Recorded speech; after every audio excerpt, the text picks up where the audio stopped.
harus aku ikuti selama hidup di dunia? Apakah yang harus aku kerjakan yang kekal tak akan binasa?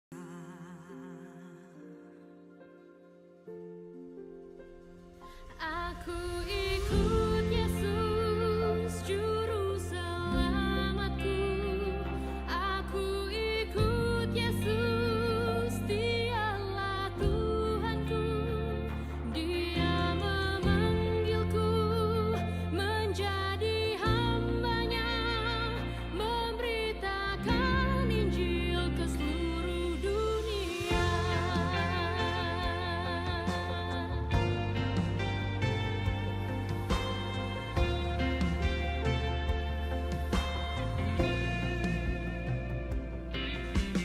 Siapakah yang harus aku ikuti selama hidup di dunia?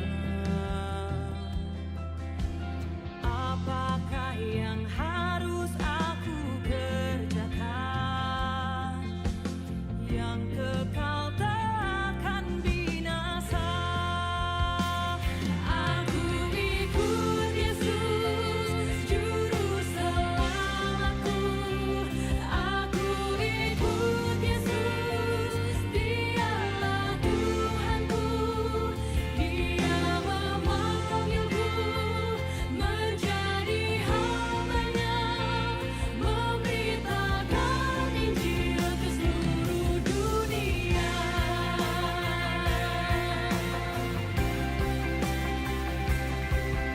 Mengikutmu Yesus,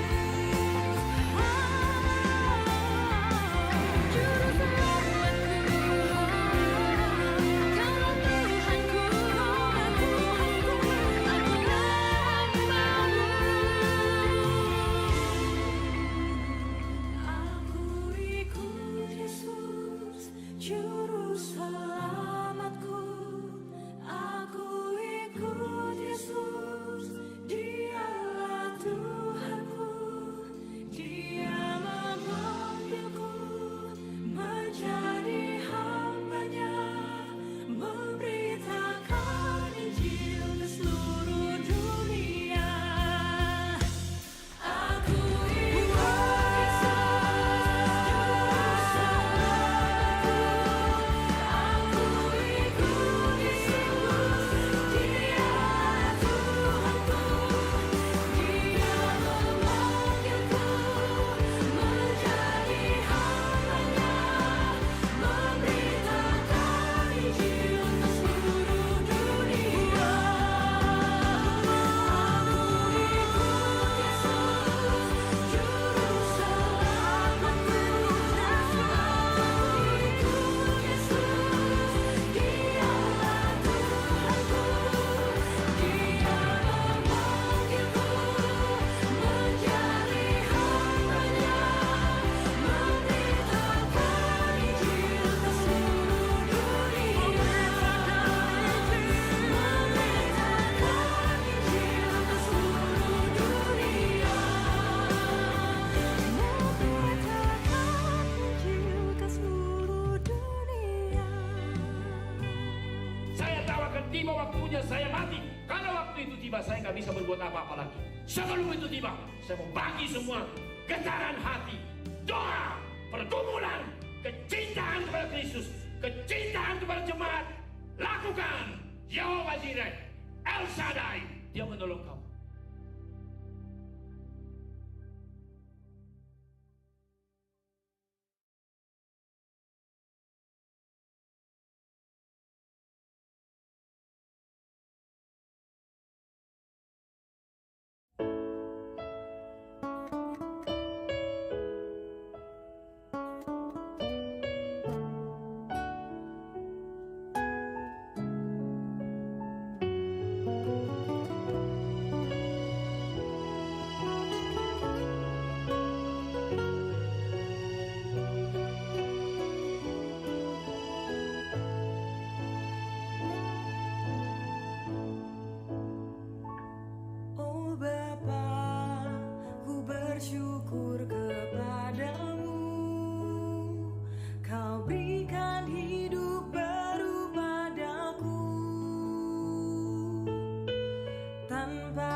kasih-Mu kepada diriku. Hidup ini jadi sia-sia.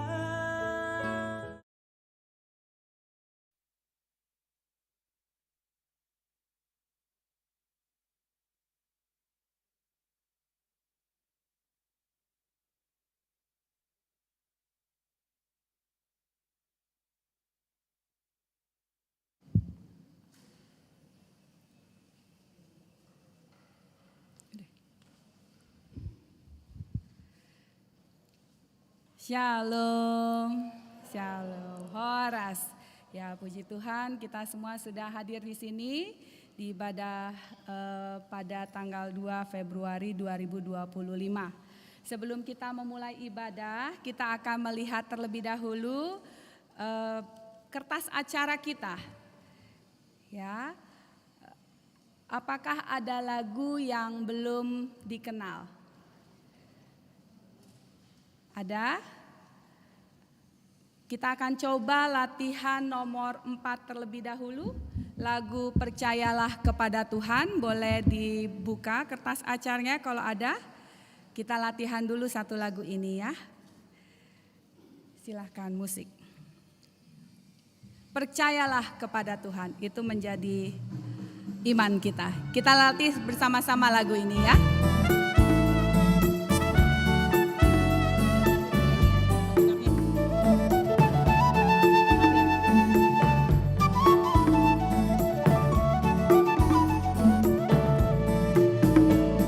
Percayalah kepada Tuhan dengan segenap hatimu, dan jangan bersandar kepada pengertianmu sendiri.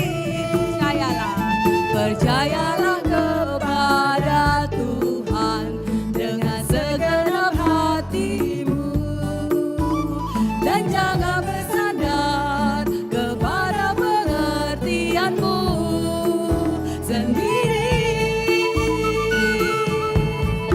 Berbahagia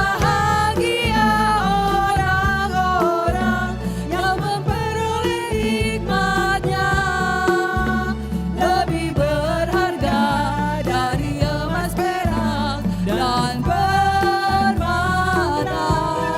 Umur panjang di tangan kananmu, kekayaan hormat di tangan kiri, jalannya penuh damai sejahtera senantiasa.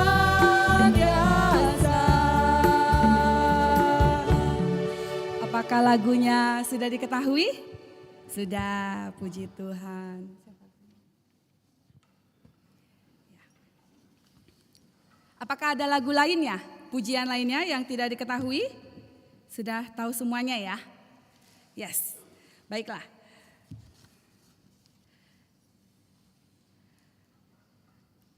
Tema kita pada kebaktian Minggu 2 Februari 2025, Komunitas Bonapasogit Diaspora Yayasan Bina Dunia, dengan temanya adalah keyakinan dalam janji Allah.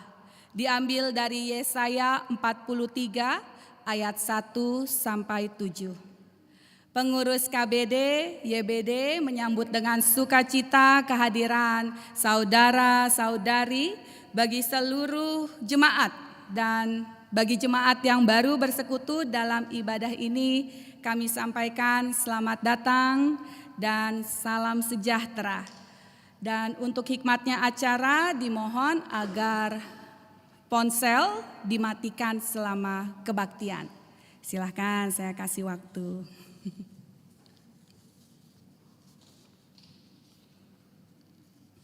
Yes. Inilah hari yang dijadikan Tuhan. Marilah kita bersorak-sorak dan bersukacita karenanya. Allahku Engkau, aku hendak bersyukur kepadamu. Allahku, aku hendak meninggikan Engkau. Bersukacitalah di dalam Tuhan. Kita naikkan pujian ini dengan berdiri.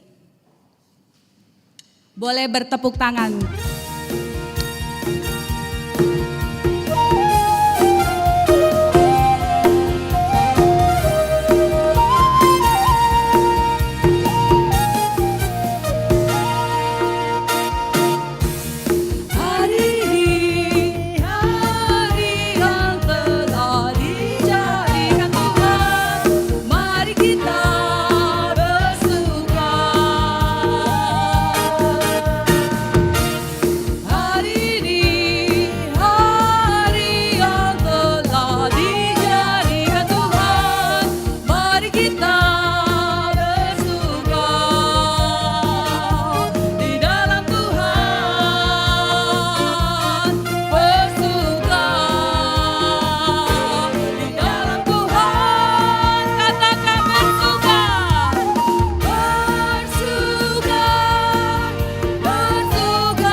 Puji Tuhan.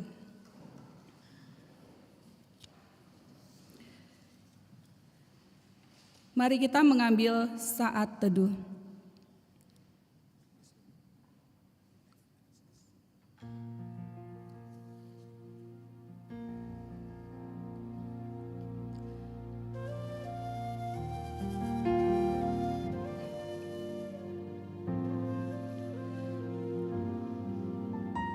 Allah itu bagi kita tempat perlindungan dan kekuatan.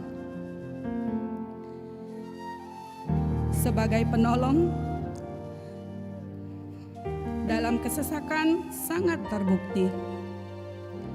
Sebab itu kita tidak akan takut, sekalipun bumi berubah, sekalipun gunung-gunung goyang oleh geloranya. Diamlah dan ketahuilah bahwa akulah Allah. Demikian kata Tuhan.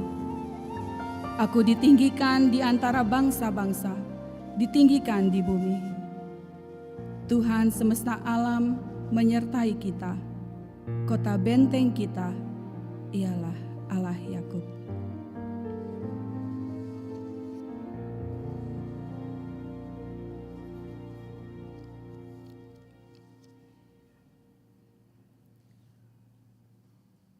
Hupuji holongni rohamu, O Tuhan Yesus Rajaku.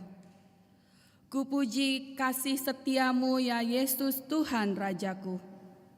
Aku tidak andalkan diriku, hanya kasih-Mu yang aku agungkan. Kita naikkan pujian, hupuji holongni rohamu, ketiga baitnya.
Ku takkan hidup tanpa Tuhan dan harus hidup dalam-Mu.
Jemaat yang dikasihi oleh Tuhan Yesus Kristus, nas yang mengawali ibadah kita pada sore hari ini dari 1 Timotius 4 ayat 8, 9, dan 10. Latihan badani terbatas gunanya, tetapi kesalehan itu berguna dalam segala hal karena mengandung janji baik untuk hidup ini maupun untuk hidup yang akan datang. Perkataan ini benar dan patut diterima sepenuhnya. Itulah sebabnya kita berjerih payah dan berjuang karena kita menaruh pengharapan kita kepada Allah yang hidup, juru selamat semua manusia, terutama mereka yang percaya. Ibadah komunitas Bonapasogit Diaspora pada sore hari ini hanya jadi di dalam satu pengakuan, di dalam nama Allah Bapa, di dalam nama anaknya Tuhan Yesus Kristus, dan di dalam nama Allah Roh Kudus. Mari kita berdoa. Bapa di surga, kami bersyukur dan berterima kasih kepada Tuhan yang telah memimpin kami memasuki awal tahun 2025. Dan dalam kesempatan sore hari ini kami anak-anak-Mu yang ada di dalam Yayasan Bina Dunia, Komunitas Bonapasogit, STT Trinity, dan juga Badan Misi Trinity yang boleh bersembah sujud kepada Tuhan, menikmati ibadah kami bersama pada sore hari ini. Kami bersyukur untuk kasih setiamu selama tahun 2024. Dan Tuhan telah memimpin kami di tahun 2025 untuk menjalaninya. Sebelum kami menjalani kehidupan dan pelayanan kami dari bulan ke bulan, kami mau mengawali secara bersama-sama melalui ibadah kami pada sore hari ini. Kami mohon kepadamu, hadirlah di tengah-tengah kami. Berkati kami, berfirmanlah kepada kami, dan berkenanlah untuk boleh kami menyatakan syukur pujian sembah kami kepada Tuhan. Inilah doa kami Bapa, hanya kami merindukan Engkau hadir, menguasai hati dan pikiran kami, menolong kami untuk mengerti bahwa Engkau hadir di sini memberkati, Engkau hadir di sini meneguhkan kami, dan Engkau hadir di sini untuk memimpin perjalanan kami seterusnya. Di dalam nama Tuhan Yesus Kristus kami berdoa dan mengucap syukur kepada Bapa di surga. Amin.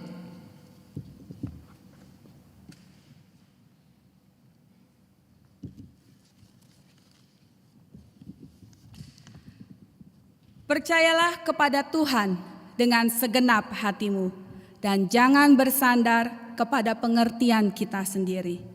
Berbahagialah orang yang memperoleh hikmat dari Tuhan, sekarang dan selama-lamanya. Kita naikkan pujian, percayalah kepada Tuhan.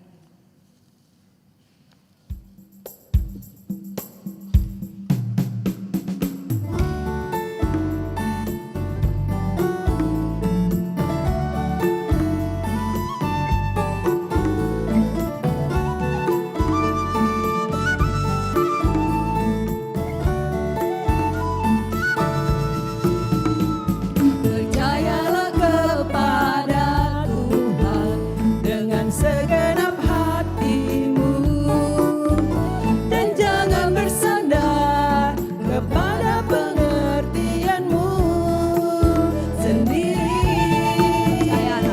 Percayalah kepada Tuhan dengan segenap hatimu, dan jangan bersandar kepada pengertianmu sendiri. Katakan berbahagia. Berbahagia orang-orang yang memperoleh hikmatnya, lebih berharga dari emas, perak, dan permata. Umur panjang di tangan kananmu, kekayaan hormat di tangan kiri. Jalannya penuh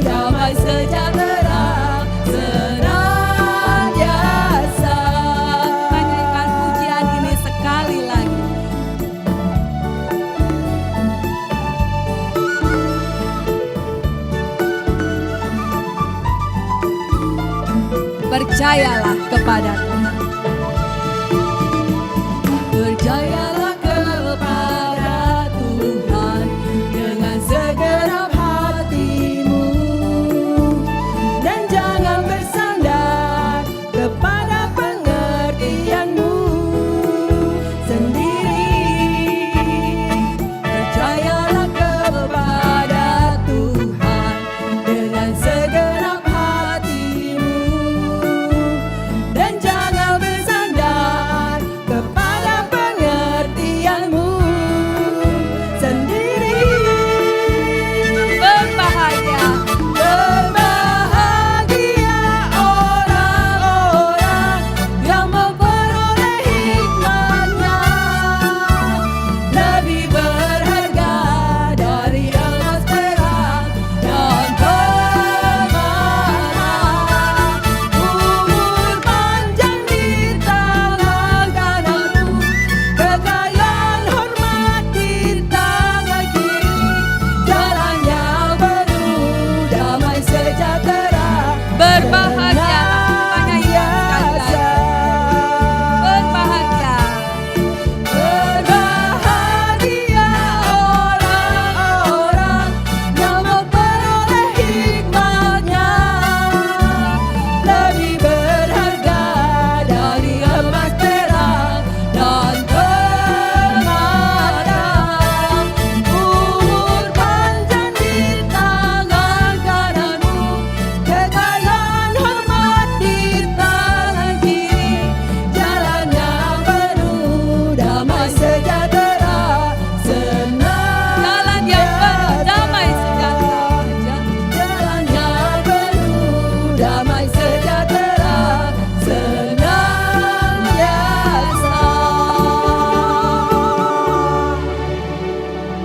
Kesaksian pujian dari STT Trinity.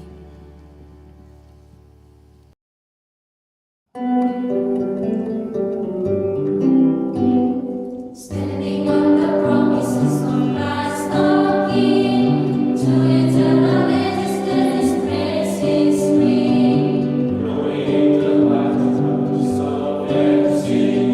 Standing on the promises of God my Savior.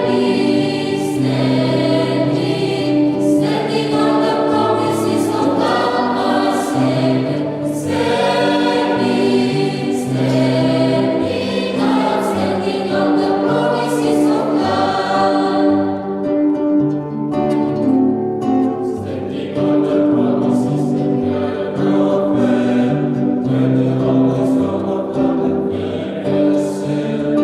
By the living word of God I shall prevail. Standing on the promises of God.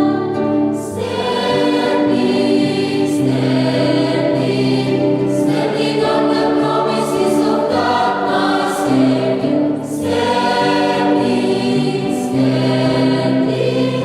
Standing on the promises of God.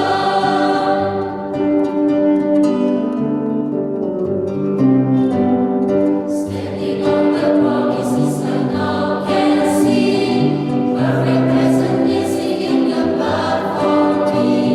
Standing in the liberty that Christ made free. Standing on the promises of God.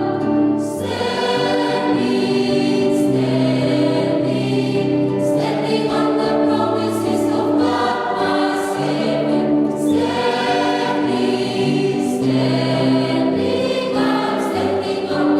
promises of God.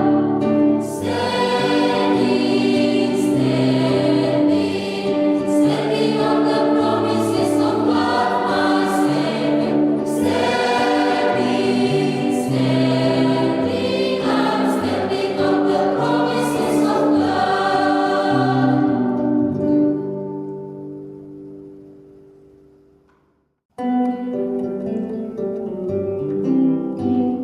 Standing on the promises of Christ our King, to Standing on the promises God. Kita akan membaca kebenaran firman Tuhan dari Mazmur 9 ayat 1 sampai yang ke-11 secara bertanggap-tanggapan.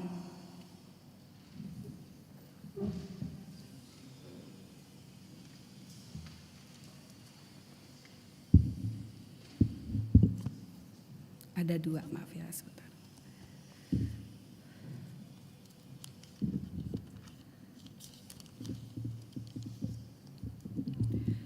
Dengan judul Allah Pelindung Orang-orang Saleh. Saya akan bacakan ayat yang pertama, nanti kita akan bertanggapan sampai ayatnya yang ke-11. Saya mulai terlebih dahulu. Untuk pemimpin biduan menurut lagu Mutlaben Mazmur Daud.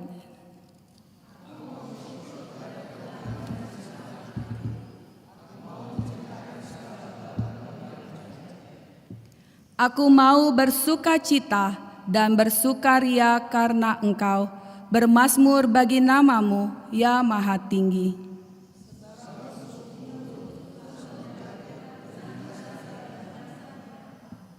Sebab Engkau membela perkaraku dan hakku, Engkau duduk di atas tahta sebagai hakim yang adil.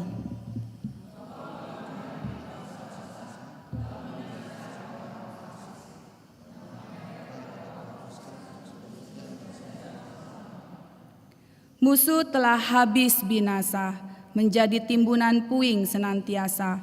Kota-kota telah Kau cabut, ingatan akan mereka lenyap.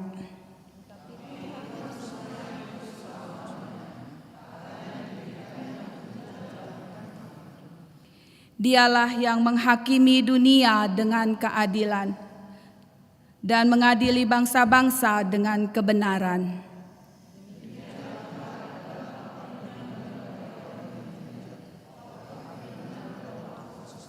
Kita baca bersama-sama ayat terakhir 11, 2, 3. Orang yang mengenal nama-Mu percaya kepadamu. Tinggal orang yang mencari Engkau, ya Tuhan.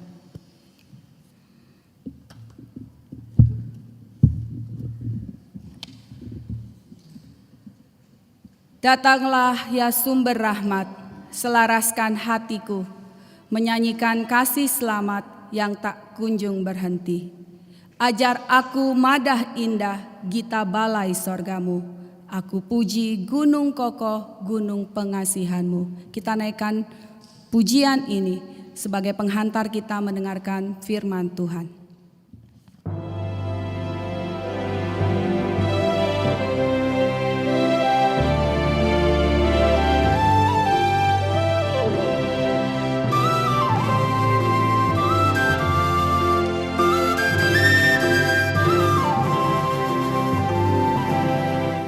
Datanglah ya sumber rahmat, selaraskan hatiku, menyanyikan kasih selamat yang tak kunjung berhenti. Ajar aku madah indah gita balai surgamu. Aku puji gunung kokoh, gunung pengasihanmu.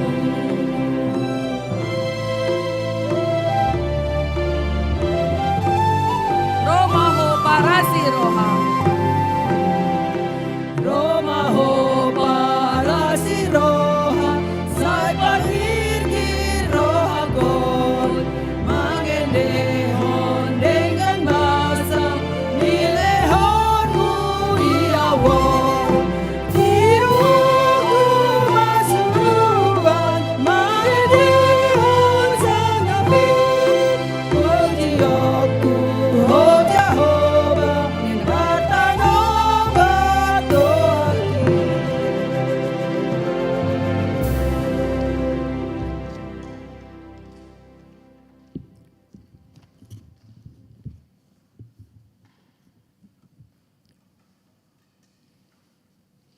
Mari kita bersatu di dalam doa.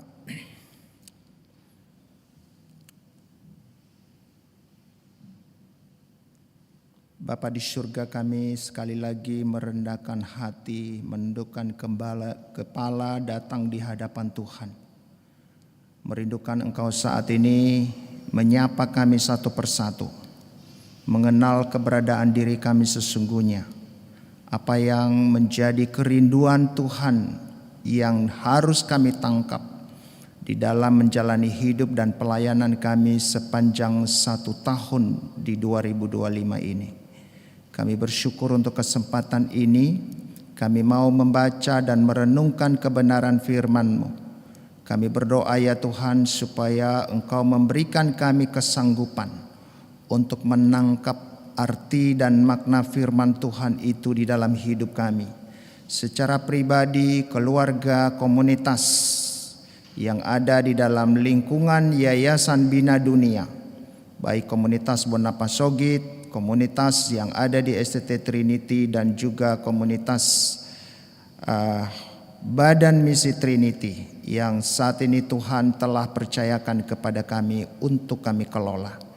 Bapa di surga, kami menyerahkan pemberitaan firman-Mu. Kiranya Tuhan memberkati umat-Mu yang ada di dalam ruangan ini, juga umat-Mu yang mengikuti di dalam live streaming. Sehingga pada sore hari ini, tidak ada satupun di antara kami tidak menikmati kehadiran Tuhan dan limpahan berkat daripada firman-Mu. Berkati hamba-Mu yang akan menyampaikan firman-Mu, kiranya hanya yang Engkau kehendaki saja untuk bisa disampaikan di dalam pemberitaan firman Tuhan pada sore ini. Dalam nama Tuhan Yesus Kristus kami berdoa dan mengucap syukur kepada Bapa di surga. Amin. Ya, selamat sore Horas, Amang, Inang, dan saudara-saudara yang kekasih dalam Tuhan. Kita bersyukur untuk tahun 2025 kita boleh dihantar oleh Tuhan. 2024 kita sudah melewatinya dengan segala realita dan musim kehidupan. Kehadiran Tuhan yang tidak pernah berubah. Mungkin kita tidak merasakannya, kadang-kadang merasakan, kadang-kadang tidak. Tetapi dari sisi Allah Dia tidak pernah meninggalkan kita.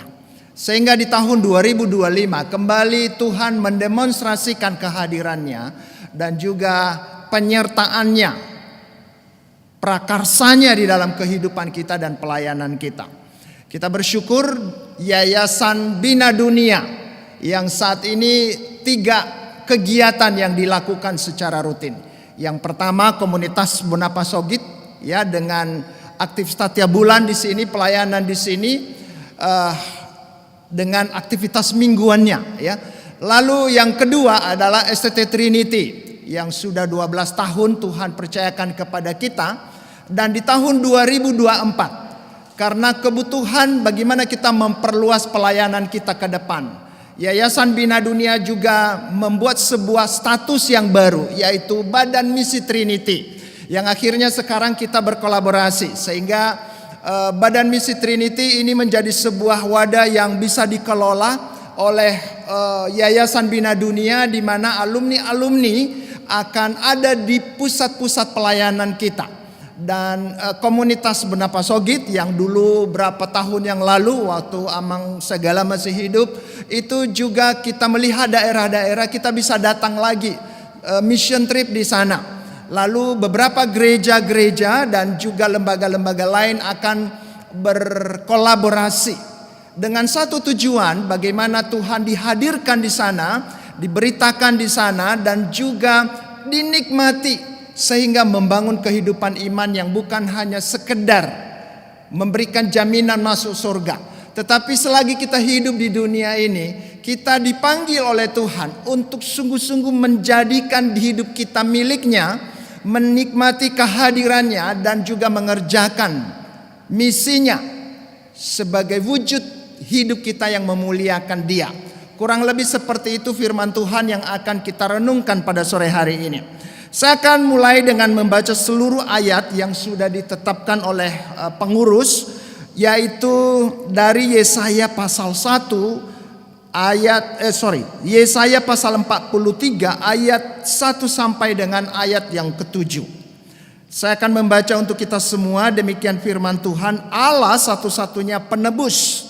Tetapi sekarang beginilah firman Tuhan yang menciptakan engkau hai Yakub, yang membentuk engkau hai Israel. Jangan takut, sebab aku telah menebus engkau. Aku telah memanggil engkau dengan namamu. Engkau ini kepunyaanku. Engkau ini kepunyaanku. Apabila engkau menyeberang melalui air, aku akan menyertai engkau. Atau melalui sungai-sungai, engkau tidak akan dihanyutkan. Apabila engkau berjalan melalui api, engkau tidak akan dihanguskan, dan nyala api tidak akan membakar engkau. Sebab akulah Tuhan Allahmu yang Maha Kudus, Allah Israel, juru selamatmu. Aku menebus engkau dengan Mesir dan memberikan Ethiopia dan Sheba sebagai gantimu. Sebab karena engkau berharga di mataku dan mulia, dan aku ini mengasihi engkau, maka aku memberikan manusia sebagai gantimu dan bangsa-bangsa sebagai ganti nyawamu. Jangan takut, sebab aku ini menyertai engkau. Aku akan mendatangkan anak cucumu dari timur, dan aku akan menghimpun engkau dari barat. Aku akan berkata kepada utara, berikanlah, dan kepada selatan, jangan tahan-tahan. Bawalah anak-anakku laki-laki dari jauh, dan anak-anakku perempuan dari ujung-ujung bumi. Semua orang yang disebutkan dengan namaku, yang kuciptakan untuk kemuliaanku, yang kubentuk dan yang juga kujadikan. Demikianlah pembacaan firman Tuhan. Yang berbahagia adalah orang yang mendengarkan, merenungkan sungguh-sungguh firman Tuhan itu dan menemukan apa artinya di dalam hidupnya. Bapak, Ibu, dan saudara-saudara yang kekasih, ini menjadi satu tema yang secara pribadi menjadi hal yang memberikan satu semangat bagi saya di awal tahun ini. Jadi di akhir tahun kemarin pengurus menghubungi saya, Bang, masih lagi di Jakarta enggak nanti di bulan Februari? Bergumul dengan KTT saya nggak tahu nanti kalau pas di Jakarta kenapa. Lalu saya diberikan tema ini untuk bisa membahas bahwa bagaimana teks daripada Yesaya 43 ini menjadi sebuah bagian firman Tuhan yang akan mengawali perjalanan hidup kita dan pelayanan kita sebagai komunitas Yayasan Bina Dunia, yang di dalamnya tadi saya katakan ada KBD, Komunitas Bernapas Sogit, ada STT, ada BMT, Badan Misi Trinity, yang saat ini sudah membangun 6 pusat-pusat pelayanan yang difasilitasi oleh alumni-alumni kita dan kerjasama dengan gereja-gereja di berbagai tempat di daerah Samosir dan juga di daerah Parsoburan. Tapi saudara-saudara, kalau kita bertanya, kita melihat apa yang terjadi dengan tahun 2025. Pemerintahan Indonesia memberikan sesuatu pengharapan. Satu sisi begitu euforianya. Kita lihat kemarin 100 hari pemerintahannya kita, pemerintah presiden kita dikatakan semua positif. Benarkah demikian? Saudara-saudara, kalau kita melihat mungkin ya di satu sisi orang-orang yang memberikan penilaian begitu iya. Tapi di sisi lain masih banyak menyisakan berbagai pergumulan di dalam kehidupan ini. Atau mungkin bukan dari sisi pemerintahan. Di dalam kehidupan bencana alam yang saat ini terjadi di mana-mana. Saya nggak tahu di Jakarta Bapak Ibu ada yang kebanjiran rumahnya gitu. Tapi saudara-saudara, kita bisa melihat bencana alam di mana-mana. Kita akan melihat juga berbagai kecelakaan lalu lintas. Ya, bagaimana di Amerika berapa waktu yang lalu itu menabrak itu ya pesawat penumpang dengan helikopter, dan berbagai persoalan-persoalan lain di dalam kehidupan kita. Kok semakin hari kita melihat bahwa kita lihat Allah kita yang besar, kok di tengah-tengah dunia yang telah Dia ciptakan dan ditempatkan umatnya, kok begini kenyataannya. Di satu sisi kita bisa melihat seperti itu. Tapi saudara, apa yang dikatakan oleh firman Tuhan bahwa segala sesuatu yang telah diciptakan Tuhan, termasuk hidup saya dan hidup saudara, itu menjadi sesuatu hal yang fana adanya. Yang tidak fana adalah ketika kita menemukan bagaimana kehidupan kita dan yang fana-fana itu, termasuk berkat-berkat Tuhan yang Tuhan berikan bagi kita. Kita nikmati, kita kelola, dan kita gunakan, manfaatkan di dalam pengenalan kita akan Allah. Nah saudara, kalau kita perhatikan tadi di dalam konteks sejarah Yesaya 43, maka Yesaya ini, kitab Yesaya ditulis dalam konteks pembuangan bangsa Israel di Babel. Ya kurang lebih tahun 586 sebelum Masehi. Nah kenapa demikian? Dosa dan ketidaksetiaan mereka ini yang melatar belakangi. Jadi bukan Allah semena-mena mau menghukum bangsa ini atau mendisiplin bangsa itu, tapi karena ada dosa. Ada dosa berhala, dosa ketidaksetiaan. Itu yang kita lihat kalau kita baca perjanjian lama. Saudara-saudara, ini menjadi sebuah hal yang mungkin kita katakan itu kan gak jauh ceritanya dengan saya. Tetapi bicara masalah dosa dan ketidaksetiaan, saudara, kita coba melihat diri kita gitu. Melewati tahun 2024 kira-kira ada enggak kondisi kehidupan kita yang dikuasai atau dipengaruhi oleh dosa, yang membuat kita terpisah dari Tuhan dan kita tidak menjadikan Dia sebagai yang utama di dalam hidup kita. Ada banyak hal-hal di awal tahun 2024 kita memiliki resolusi hidup dan resolusi pelayanan, membangun rencana-rencana nanti di akhir tahun 2024. Kita mengevaluasi kira-kira berapa persen kita berhasil. Kalau kita jujur, akhirnya kita menyimpulkan kegagalan demi kegagalan menjadi bagian yang tidak terhindarkan di dalam kehidupan kita. Jadi dosa dan ketidaksetiaan, ini konteksnya mereka dibuat. Yang kedua, saudara, umat merasa kehilangan harapan setelah kehancuran Yerusalem dan Bait Allah. Kalau kita melihat ratapan 1 ayat 1 sampai 4, atau kalau kita bisa membaca kitab Nehemia misalnya, bagaimana Nehemia melihat bahwa tembok Yerusalem telah rusak. Orang-orang yang ada yang masih tersisa di sana ada di dalam tawanan. Ini bagian daripada Deuteronomi Yesaya tentunya yang menekankan janji penghiburan dan pemulihan. Nah, di dalam kerangka ini nanti kita akan merenungkan bagian firman Tuhan ini. Tetapi kabar baiknya bagi kita umat manusia, ini merupakan sebuah penggenapan dari Lukas pasal 4 ayat 16 sampai dengan ayat yang ke-21.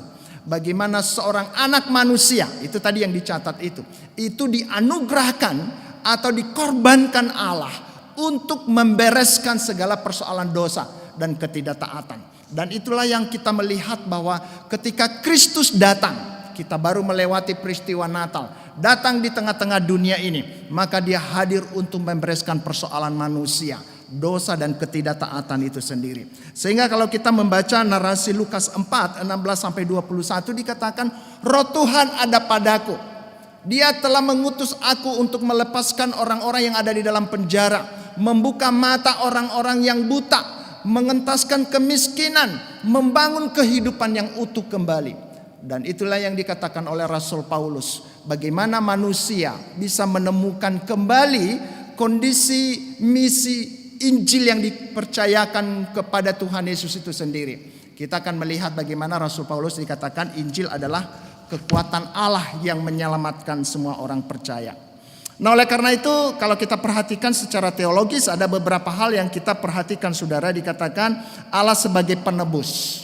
Allah sebagai penebus dari dosa dan ketidaktaatan. Allah yang akan menggantikan kita yang berdosa atau yang tidak taat. Itulah yang telah dilakukan oleh Kristus. Dalam beberapa bulan ke depan kita akan merenungkan bagaimana kehadiran Kristus yang menjalani penderitaan. Mulai dari masa-masa Via Dolorosa sampai Jumat Agung sampai dengan Paskah, nanti kita akan melihat bagaimana kemenangan itu. Tetapi itulah yang dikatakan oleh Nabi Yesaya. Jadi kitab Yesaya menggambarkan banyak kisah tentang penyelamatan, penebusan dan pemulihan, dan khususnya yang kita baca pada sore hari ini. Allah sebagai penebus, Allah sebagai pencipta dan pemelihara, janji keselamatan dan pemulihan. Itu yang kita lihat di dalam beberapa ayat yang saya sudah catat di sana. Saya tidak ajak kita baca, tapi nanti bisa dibagikan PowerPoint-nya, bisa dibaca kembali di rumah. Tetapi menekankan bahwa aspek teologis bagian ini menekankan Allah sebagai penebus, Allah sebagai pencipta dan pemelihara, janji keselamatan dan pemulihan bagi realita kehidupan manusia yang berdosa. dan menegaskan sebuah identitas umat Allah. Itulah Yesaya 43 ayat 4 dan ayat yang ke-7. Nah saudara-saudara, kita akan memperhatikan satu-satu persatu. Kalau kita perhatikan bagian ini membicarakan hal-hal yang sangat real di dalam kehidupan kita. Struktur teksnya dia katakan bahwa panggilan untuk tidak takut. Ya, dari ayat 1, ayat 2 janji perlindungan dalam segala situasi. Yang ketiga sampai 4 keberhargaan Israel di mata Allah. Israel, nanti kita akan melihat bahwa Israel itu nanti kita juga dikatakan sebagai Israel rohani. Dan ayat 5 sampai dengan ayat yang ke-7 adalah pengumpulan kembali umat Allah dari seluruh dunia supaya menjadi kesaksian sebagaimana Allah yang Allah telah janjikan. Allah menebus dan memanggil. Saudara, dikatakan dimulai dengan kata jangan takut, ya.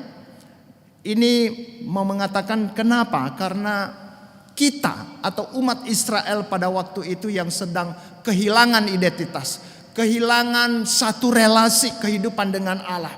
Maka melalui Nabi Yesaya menekankan satu janji pemulihan kepada mereka, bagaimana mau dinyatakan, ditegakkan kembali siapakah Allah Yahweh di dalam kehidupan mereka.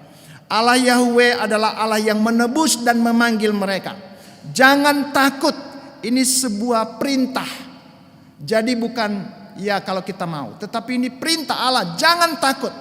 Jadi kalau kita mengalami berbagai mempengaruhi pikiran kita, suasana perasaan kita atau keadaan yang ada di sekitar kita, maka ketika kita mendengar suara jangan takut.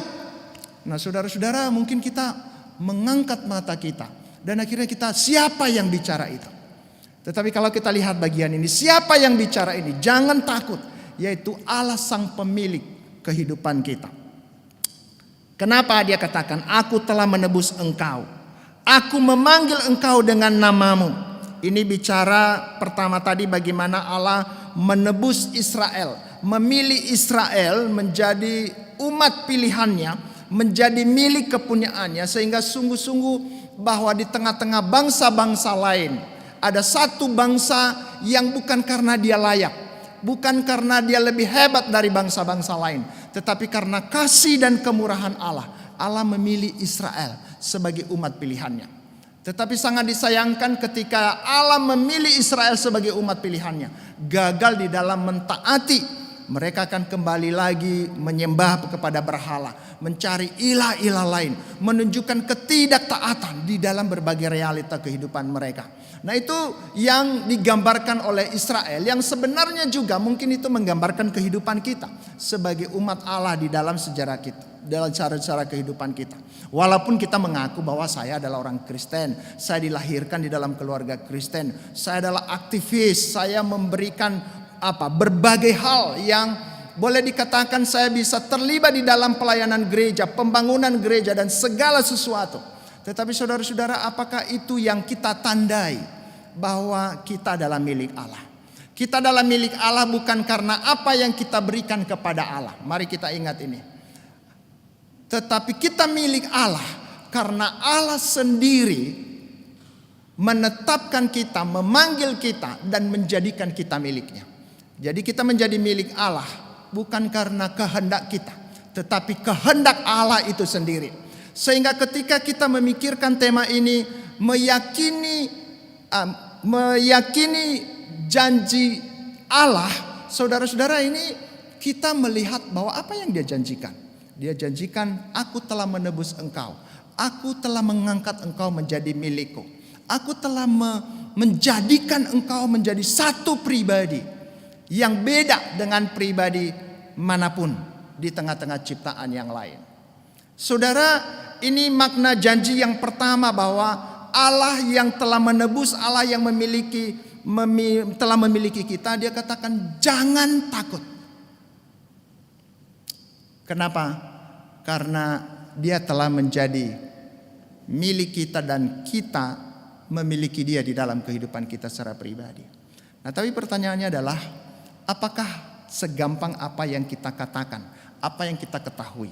Ini yang ditekankan tadi, dikatakan aku memanggil engkau dengan namamu. Ini menggambarkan apa? Ini menggambarkan bahwa Allah memiliki kita, kita memiliki Allah, kita punya Allah. Allah menebus kita. Kita juga percayai bahwa kita sendiri sudah ditebus oleh Allah. Ada penekanan yang ketiga, aku memanggil engkau dengan namamu. Ini menggambarkan sebuah relasi pribadi Allah dengan umatnya. Ini mungkin menjadi ini menjadi rahasia. Bagaimana kita menghayati bahwa Allah milik kita milik Allah, lalu Allah sudah menebus kita. Itu bukan hanya menggambarkan atau mewarnai pengetahuan kita, tetapi mewarnai pengalaman hidup kita dari hari ke hari. Saya milik Allah dan Allah adalah Tuhan saya, milik saya secara pribadi. Bahkan kalau kita lihat bagaimana Rasul Paulus menyatakan kita memanggil dia Bapa, itu menunjukkan satu keintiman, relasi yang terus-menerus tidak pernah berhenti dan berakhir di dalam penghayatan kita. Tapi yang menjadi persoalannya adalah sering sekali bahwa kekristenan kita, kepemilikan kita akan Allah atau Allah yang memiliki hidup kita. Mari kita coba mengecek kehidupan kita. Adakah kita berjalan bersama dengan Dia dari hari ke hari? Tetapi dari sisi Allah, Allah menegaskan bahwa engkau adalah milikku. Aku telah menebus engkau dan aku telah menetapkan satu cara bagaimana engkau mengalami satu perjalanan hidup yang mantap di tengah-tengah dunia yang sementara ini. Engkau harus berelasi, terhubung dengan aku dari hari ke hari. Dan itu maknanya Natal. Allah datang dalam pribadi Allah yang Immanuel. Untuk apa Dia datang? Bukan untuk dicuekin, bukan hanya sekedar menjawab pergumulan-pergumulan kita, tetapi supaya kita bisa berjalan bersama-sama dengan Dia di segala musim kehidupan kita. Baik ketika kita sukses dengan berkat-berkat-Nya, maupun ketika kita bergumul dengan berbagai realita hidup yang kita alami di dalam kehidupan kita. Nah, oleh karena itu yang perlu kita pikirkan adalah ketika Allah telah menebus saya, Allah telah menjadikan saya miliknya. Allah yang seperti itu, apakah Allah yang berjalan bersama dengan saya dari hari ke hari?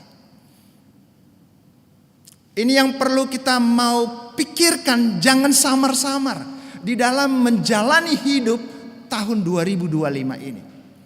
Mungkin orang lain yang kita andalkan, atau mungkin berkat-berkat Tuhan yang sudah cukup banyak kita menyimpan apapun bentuknya. Saudara-saudara, itu semua akan habis dan sifatnya sementara. Tetapi Allah yang memanggil kita, Allah yang menjadikan kita miliknya, itu adalah harta milik kita yang tidak pernah ada bandingnya di dalam kehidupan ini. Allah sendiri menjadi milik kita. Allah sendiri hadir di dalam hidup kita. Dia, kalau kita lihat misalnya narasi Yohanes 1 ayat 14 ya. Firman itu telah menjadi manusia dan diam di antara kita. Berjalan bersama-sama dengan kita, berkemah dengan kita. Nah, saudara-saudara, ini memaknai apa? Bahwa Allah yang telah memilih kita, maka Allah yang menuntun kita sekaligus menuntut kita untuk berjalan bersama-sama dengan Dia di segala musim kehidupan kita. Tidak ada satu titik di dalam kehidupan ini di mana tidak penting atau tidak mutlak Dia hadir. Tetapi menjadi persoalannya adalah apakah benar? Mungkin pengetahuan kita, pengajaran yang kita dapatkan oke banget. Tapi ini akan terbukti nanti ketika kita mengalami pergumulan-pergumulan. Mungkin kalau sukses dan berkat-berkat Tuhan mencukupi, mungkin kadang-kadang oke itu semua. Tapi di saat ada penyakit, ya, di saat ada banyak di perkantor itu, ada banyak juga alumni-alumni yang di PHK, tidak diberitahu gitu. Dia datang besoknya, tahu-taunya dipanggil, ditarik semua fasilitas. Dikatakan perusahaan akan pilot, ditutup, tidak bisa lagi meneruskan pekerjaan di sini. Saudara-saudara, peristiwa itu terjadi di tahun 2024. Atau mungkin masalah penyakit. Kalau saya secara pribadi, yang menjadi pergumulan saya di tahun ini adalah penyakit saraf kejepit saya, gitu ya. Jadi nanti akan bolak-balik Jakarta STT, gitu ya. Itu kira-kira kuat enggak gitu? Itu beberapa hari ini saya pikirkan, dan tadi sebenarnya saya udah nggak bisa duduk normal gitu. Saya harus tidur di tempat tidur yang keras gitu. Bahkan tidur di lantai karena memang ini lagi bermasalah, udah tahunan gitu. Tapi saudara-saudara, ketika saya makin merenungkan kondisi itu, memikirkan kondisi itu, saya semakin kok kayaknya jadi lemas gitu. Tetapi ketika saya melihat bahwa dalam kondisi saraf kejepit ini pun kumat, ada satu pribadi yang bersama-sama dengan saya. Sehingga tadi saya akhirnya bangkit dan cepat-cepat ke sini. Akhirnya saya harus khotbah. Saya harus menyampaikan apa yang saya alami di dalam kesempatan beberapa hari ini. Ya mungkin besok nanti atau sebelum saya pergi ke STT minggu depan, mungkin saya akan terapi beberapa kali dulu. Tapi apakah jaminan? Gak ada juga jaminan. Ini ada Amang Sintua Sipahutar di sini, sama kurang lebih sama penyakitnya kami. Tapi saudara-saudara, itulah realita hidup. Mungkin kita bergumul lagi masalah ekonomi. Mungkin kita bergumul juga tentang anggota-anggota keluarga kita. Wah, anak-anak yang masih bergumul dengan pekerjaannya, keluarga yang sakit gitu ya. Atau mungkin sedang merindukan hela gitu. Atau mencari parumai gitu. Atau mencari teman hidup bagi orang-orang yang lagi muda-muda. Semuanya pergumulan. Saudara-saudara mau dikatakan apa? Ada enggak pergumulan? Hidup ini selagi kita hidup sekarang ini, tidak pernah ada hidup yang tidak ada pergumulan. Sekecil apapun. Dan itu jadi bermasalah.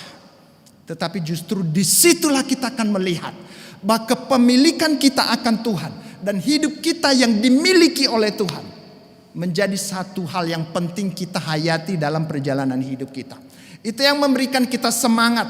Kadang-kadang anggota keluarga mengecewakan, anak-anak mengecewakan, suami mengecewakan, istri mengecewakan. Kalau enggak sih, puji Tuhan.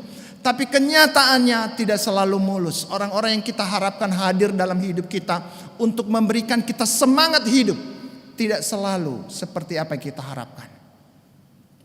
Dan memang itu realita kita. Sehingga apa maknanya kalau begitu dari firman Tuhan ini? Maka yang paling penting dan utama dalam hidup ini, siapa pemilik hidupku dan siapa yang aku miliki di dalam hidup ini.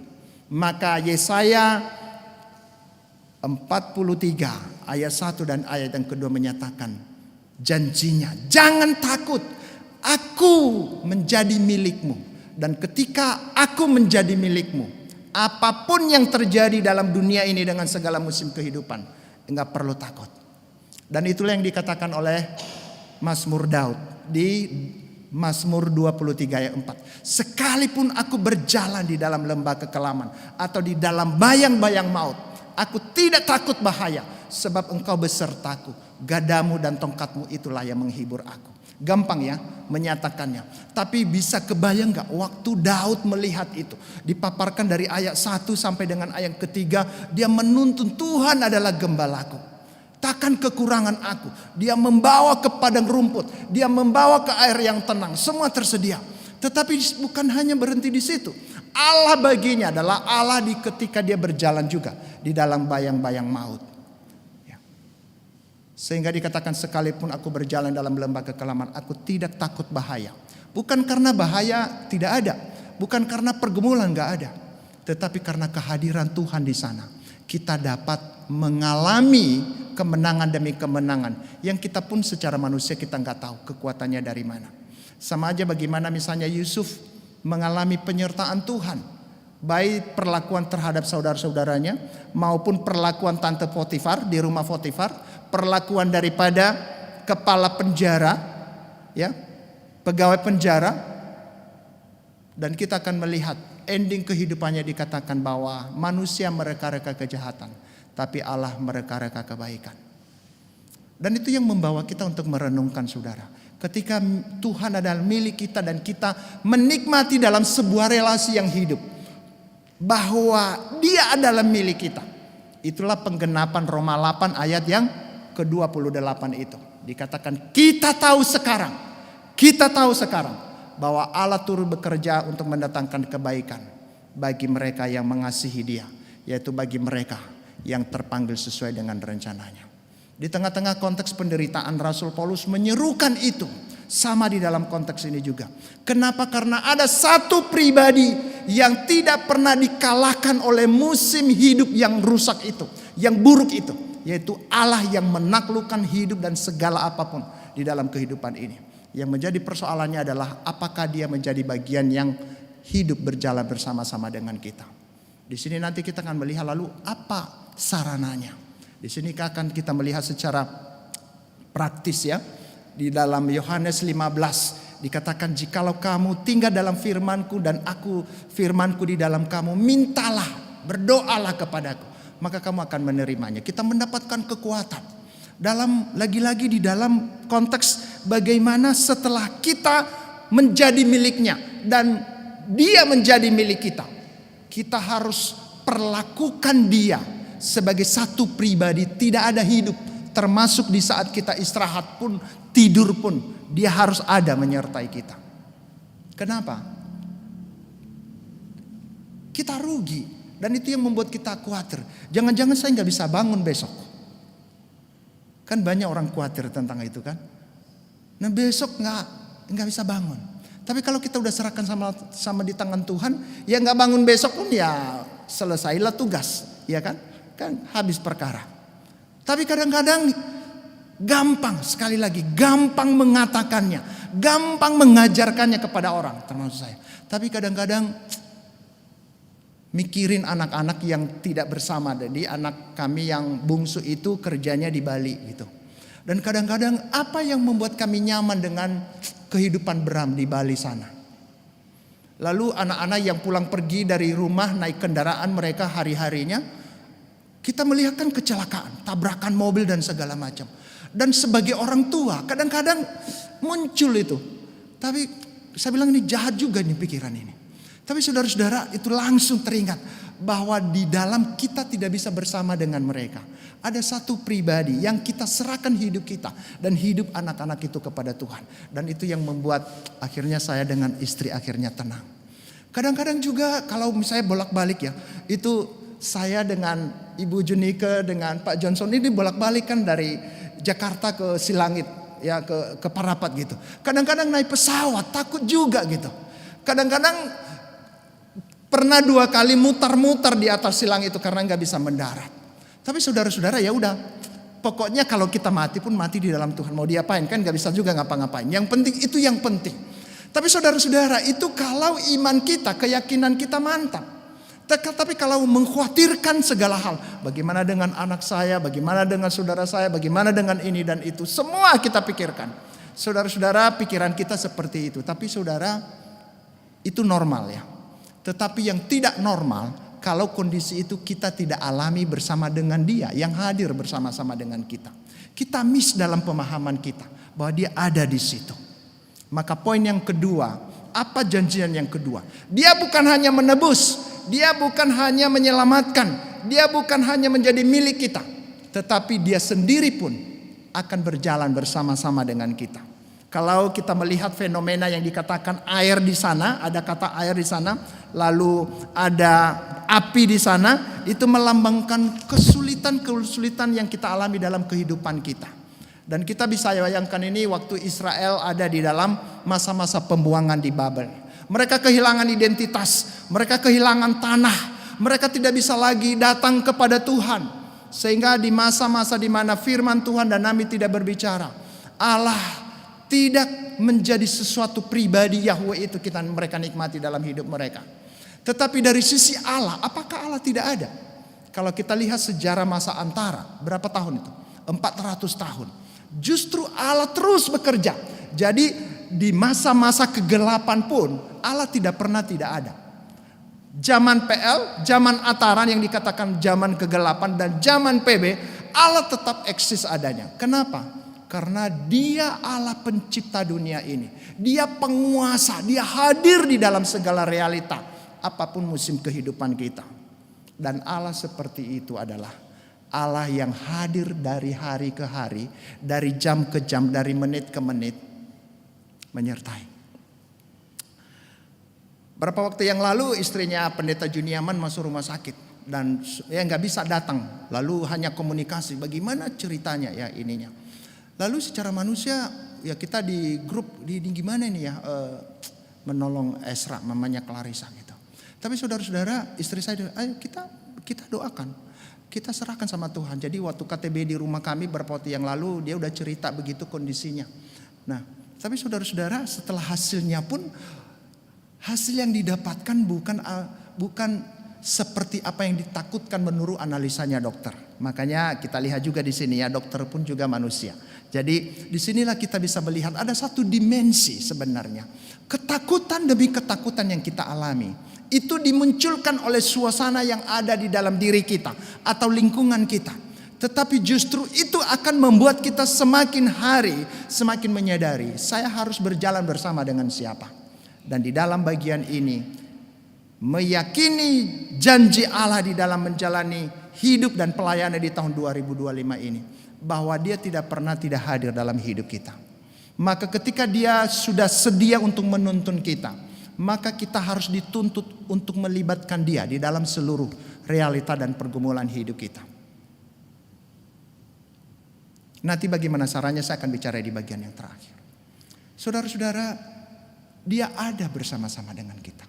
Sudah berapa lama kita menjadi orang Kristen?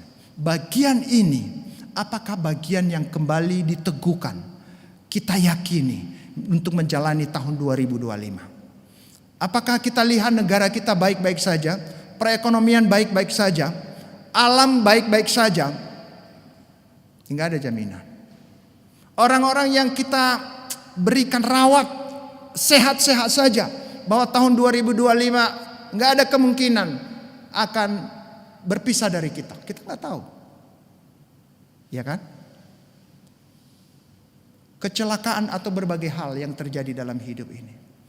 Tetapi saudara-saudara, dia katakan bahwa ketika dia telah menebus kita, dia telah menjadikan kita miliknya. Dan dia hadir bersama-sama dengan kita. Maka marilah kita menjalani hidup di tahun 2025 ini. Tanpa tidak boleh tidak dia hadir. Dengan kata lain, dia harus hadir. Libatkanlah dia.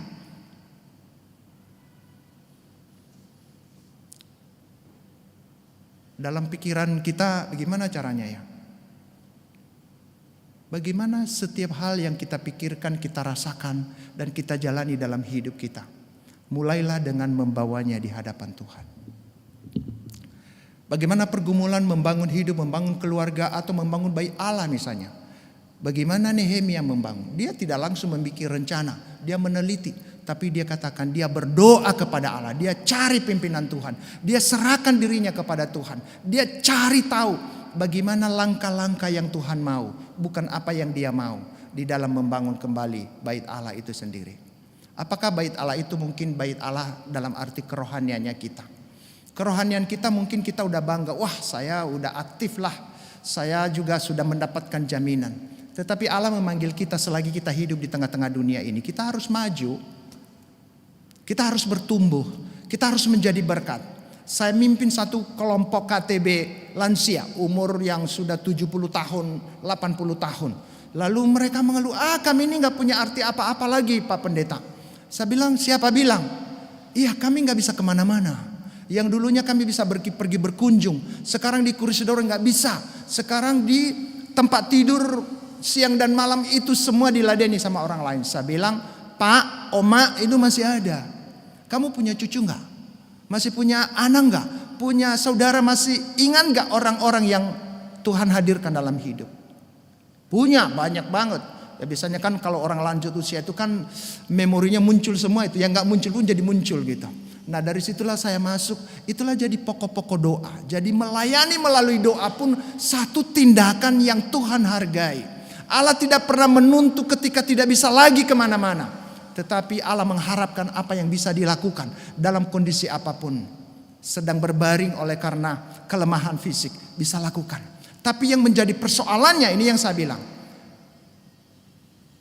Opa, Oma, itu Allah yang kamu percaya ada di mana? Di mana ya? Lalu buka lagi ya. Bahwa bagaimana bahwa Allah itu hadir dalam hidup kita senantiasa. Ketika kita menghadirkan dia dan melibatkan dia, maka itu yang membuat kita bersemangat. Ya samalah seperti tadi itu, kayaknya bergumul datang hari ini dengan kondisi HNP yang begitu sakit. Tapi saudara-saudara, ya saya bisa berdiri tuh. Tapi saudara-saudara, memang itulah lagi-lagi fisik ini begitu lemah. Sehingga kalau kita mau mengandalkan diri kita, mengandalkan berkat-berkat Tuhan yang Dia berikan apapun bentuknya atau sebesar apapun besarannya, kita akan kecewa di titik tertentu. Makanya apa yang mau dikatakan di sini bahwa penyertaan Tuhan dan kehadirannya ini menjadi sesuatu hal yang penting lagi ya. Orang-orang yang kita andalkan, yang kita kasihi hadir untuk memberikan kita pertolongan. Enggak bisa. Mungkin kita punya dokter spesialis gitu, tukang pijit yang hebat. Saya nggak meragukan itu. Tapi saya pikir Tuhan saya jauh lebih tahu, mengerti saya. Kalau sakit pun masih tetap sakit. Tuhan memberikan kekuatan untuk menahan sakit itu. Dan kalau melalui kondisi ini pun saya harus mengakhiri segala-galanya, ya puji Tuhan gitu. Tapi selagi masih Tuhan ada, Tuhan berikan saya kesempatan untuk melakukan banyak hal. Di Perkantas di tahun ini saya umur 60 tahun, soalnya saya pensiun jadi emeritus gitu. Jadi saya dulu beberapa utang hidup yang masih belum saya kerjakan gitu. Lalu saya sekarang ini saya gunakan media sosial, saya hubungin alumni-alumni. Saya punya kerinduan ini, mau membangun persekutuan abdi bangsa, mau membangun komunitas yang bekerja di sektor swasta dengan berbagai bidangnya gitu. Tadi malam kami rapat gitu, ada 7 bidang yang kita bisa provide. Ada yang bagian engineering, ada yang bagian manufacturing, ada yang bagian IT dan yang lain-lain. Nah, saya merindukan ada tim-tim alumni yang bisa bergerak di sana. Dan mungkin suatu saat nanti saya akan kolaborasikan dengan pelayanan kita di BMT, di STT. Jadi sebenarnya itu gambaran di pikiran saya. Karena kalau kita hanya membina mereka, khotbah di PAKJ nggak bisa. Kayaknya mesti dibangun kelompok-kelompok. Ini yang menjadi doa kami tahun lalu juga sama Kak Yunika. Tapi saudara-saudara, kadang-kadang semangatnya itu ada, tetapi kadang-kadang akhirnya Tuhan biarkanlah, hadirkan, pertemukanlah dengan orang-orang yang punya kesadaran, perlu berkomunitas, perlu membangun hidup, perlu menjadikan dunia profesinya, pekerjaannya menjadi tempat di mana Injil Allah dihadirkan di sana melalui kehidupan dan pelayanan. Nah, saudara-saudara, kadang-kadang gimana caranya? Tapi saudara, saya bersyukurnya ketika saya mikir banyak hal itu, akhirnya saya doakan pribadi-pribadi, lalu saya kontak-kontak. Ada orang yang menangkap, ada juga orang yang enggak menangkap. Ya enggak apa-apa lah, itu wajar gitu. Tapi saudara, saya merindukan di tahun 2025 ini, selagi saya bisa melakukan sesuatu untuk komunitas alumni yang sudah terbina bertahun-tahun di persekutuan mahasiswa, janganlah hidup mereka menjadi hidup yang karatan. Karena mereka hanya mengejar karir, mengejar materi. Dan itu kalau ada materi, itu yang tadi yang saya katakan bahwa mereka banyak juga yang di PHK gitu. Dan banyak putus asa. Bicara keluarga, banyak juga sudah puluhan tahun menikah, sepertinya baik-baik saja. Tetapi akhirnya beberapa tahun belakangan ini juga, itu suami dan istri udah pisah ranjang. Itu berantem, kadang mobil ditabrakkanlah di pagar, entah berbagai cara. Dan itu bukan siapa-siapa, mereka adalah orang-orang yang sudah terbina di dalam pelayanan kita. Kadang-kadang kita bertanya, persoalannya di mana sih? Saya melihat bahwa persoalannya bahwa di mana ada Tuhan di saat persoalan-persoalan itu datang. Dosa yang kreatif dengan berbagai bentuk yang berkembang dalam kehidupan ini semakin tidak akan berhenti gitu. Tetapi bukan itu menjadi sumber kekhawatiran, ketakutan yang utama. Yang paling utama, ketika mengalami musim kehidupan itu, Allahmu ada di mana? Allah yang kau kenal, Allah yang telah membantu, menolong di masa lalu, di mana sekarang? Itu bukannya kenangan di masa lalu. Adakah Dia bersama dengan engkau? Dan inilah janjinya yang kedua, bahwa aku menyertai engkau di masa menyeberangi sungai atau api tidak akan membakar, tidak akan menghanyutkan. Saudara-saudara, ini tergambar ketika mereka keluar dari Mesir masuk ke tanah Kanaan. Tetapi makna teologisnya adalah kehadiran Allah dalam hidup kita di segala musim hidup kita. Apakah itu dalam bentuk api, apakah dalam bentuk air, atau setengah api, setengah air, bercampur aduk, nggak tahu kita. Tetapi yang menjadi pertanyaan atau keyakinan kita akan bahwa Tuhan hadirkan di sana. Dia berjanji dia akan menyertai dan dia akan memberikan pertolongan. Pertolongan utama ada di situ. Dan yang terakhir saudara-saudara, di dalam bagian pemberitaan firman Tuhan ini, saudara-saudara kita akan melihat bahwa dia bukan hanya memilih kita. Dia bukan hanya menjadikan kita miliknya. Dia bukan hanya memberikan sebuah garansi bahwa aku ini milikmu. Jangan takut menjalani hidup di tahun 2025. Bukan hanya menyatakan aku menyertai engkau. Tetapi ada yang terakhir juga. Kehidupan kita yang terakhir. Bagaimana hidup kita menjadi kemuliaan baginya. Itu yang dipaparkan di dalam ayat yang berikutnya. Di dalam ayat yang ke-5, 6 dan ayat yang ke-7. Bagaimana itu menjadi kemuliaan Tuhan. Nah gimana caranya? Saudara-saudara bicara tentang bagaimana kita hidup berkarya dan melayani. Berkarya dan melayani bukan hanya di dalam bagian memberitakan firman Tuhan, jadi MC atau jadi penatua, jadi pendeta atau apapun gitu. Tapi di dalam seluruh kehidupan kita, bagaimana kita menjadi pribadi atau komunitas yang membagikan apapun yang kita bagikan melalui hidup kita, menyatakan kemuliaan bagi Allah. Ibu rumah tangga memberikan pelayanan kepada anggota-anggota keluarga, kepada suami, kepada istri, atau kepada anak-anak, atau kepada famili-famili. Mari kita menghayati bahwa Allah berurusan di situ. Jangan hanya karena kegiatan yang terjadi secara mekanis, tetapi melalui itu Allah memanggil kita, memaknainya. Ketika Dia hadir, maka itulah pelayanan kita kepada mereka. Makanya saya katakan kepada beberapa alumni ketika dia sudah punya anak lalu tidak bisa jadi pengurus lagi di alumni atau misalnya melayani di PMK atau di persekutuan siswa. Saya bilang nggak usah merasa bersalah gitu, karena nggak melayani lagi. Ini generasi yang baru ini adalah cikal bakal. Dan saya melihat itu setelah puluhan tahun kita lalu jadi mahasiswa, jadi siswa dan akhirnya dibesarkan oleh ibu-ibu yang notabene merasa bersalah. Aduh bang, aku merasa bersalah, nggak aktif lagi nih jadi pengurus ini dan itu. Saya bilang nggak perlu juga. Karena Tuhan sudah hadirkan anak-anak yang harus menjadi tanggung jawab.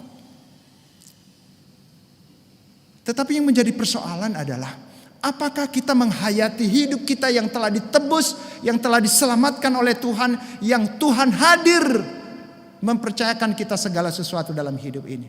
Apakah kita gunakan dalam rangka kita melayani Dia?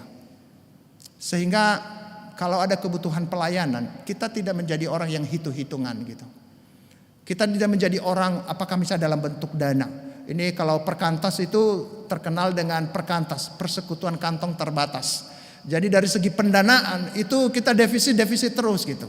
Tapi saudara-saudara, kadang-kadang kita risih juga. Misalnya ada staf kantor minta persembahan kepada alumni-alumni. Pada dasarnya alumni senang terlibat. Tetapi ada alumni-alumni yang tidak menghayati kenapa dia memberi persembahan. Mungkin termasuk ini juga nanti kepada KBD atau kepada STT Trinity atau kepada BMT. Justru ini kesempatan Allah libatkan kita. Ketika kita nggak bisa hadir, kita nggak bisa jadi pelaku untuk pergi mengerjakan pelayanan itu. Kita bisa mendukung orang-orang di dalam pelayanan itu. Kemarin saya melayani di satu lembaga di Yaski gitu ya. Dia katakan, Pak, ini di tahun 2025 ini kami punya rencana untuk bukan hanya membantu hamba-hamba Tuhan yang ada di pedalaman, memprovide sesuatu untuk kebutuhan mereka, tapi kami juga menjadi orang yang membantu menjadi orang tua asuh bagi mahasiswa STT. Oh, saya senang itu karena di STT itu kita hampir 90% itu mahasiswa yang kita rekrut adalah kita harus support 100%. Dan saudara-saudara, mungkin bagi kita uang 200, 300, ya, 700, 500 nggak berarti dalam satu bulan. Tetapi itu membiayai hidup satu orang mahasiswa di STT Trinity. Dan saya begitu senang. Saya bilang ke Ibu Junika, ayo nanti minggu depan kita mau ketemu dengan pengurus di Yaski. Mari kita mengkonkretkan membuat MOU-nya gitu. Kenapa? Karena ini ketakutan kita juga membuat program juga di tahun lalu itu kita takut. Tapi ada satu lagi berkat ini. Kemarin ketakutan kita lagi kembangkan bagaimana STT membangun dalam pilar penelitian, pendidikan, penelitian dan pengabdian masyarakat. Lalu setelah Kaprodi dengan timnya mendesain programnya, kurang lebih 50 juta gitu ya. Lalu akhirnya, aduh Bang Ferry katakan gimana nih, kita kondisinya begini, untuk mendukung anak-anak saja kita, ini STT Trinity kan bukan dukungan gereja, satu gereja. Ini kan hanya dukungan orang-orang komunitas yang menangkap visi dan punya beban. Dan itu pun lebih banyak terikatnya kepada sang pendiri STT itu sendiri, penemu visinya Pak Sagala yang sudah meninggalkan kita. Dan ini menjadi pergumulan kita. Ada Pak Johnson di sana yang kadang-kadang dia bergumul. Tapi saudara-saudara, kabar baiknya apa? Ada seorang alumni ketika diseringkan, ini penelitian dan pengabdian masyarakat tahun ini. Langsung loh dia memberikan sebesar itu. Dan kita nggak dugang itu di akhir tahun. Nah kadang-kadang kita nggak tahu bagaimana cara Tuhan ini. Yang kita lakukan adalah mendoakan dan membagikan apa yang sedang kita kerjakan. Dan Tuhan bisa menggerakkan orang-orang untuk itu. Nah ini dalam rangka apa? Bukan untuk mau dalam rangka ngemis ke siapapun. Apakah lembaga atau pribadi. Tetapi bagaimana mengajak dalam konteks ini. Makanya orang yang memuliakan Tuhan, orang yang memberi kepada Tuhan, tidak pernah dia bisa mengerti arti memberi itu kalau tidak mengalami hal yang pertama dan hal yang kedua.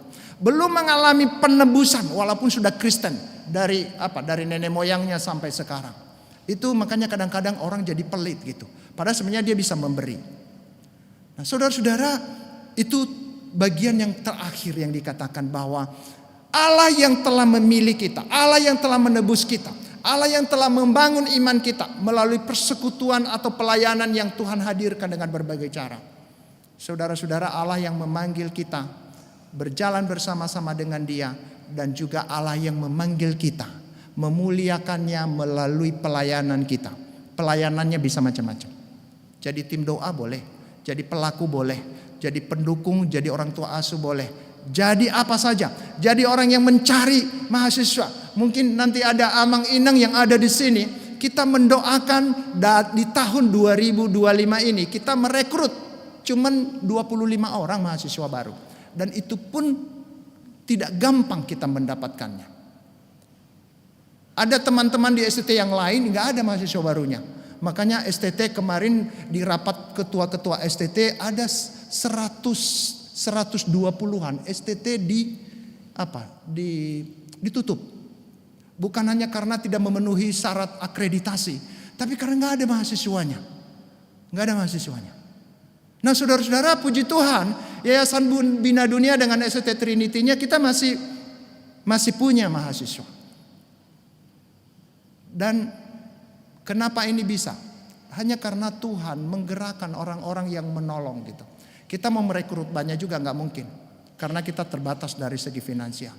Tetapi menghadirkan 25 orang ini pun itu tidak gampang. Apalagi kalau kita memenuhi standar sebagaimana seharusnya STT Trinity dibangun.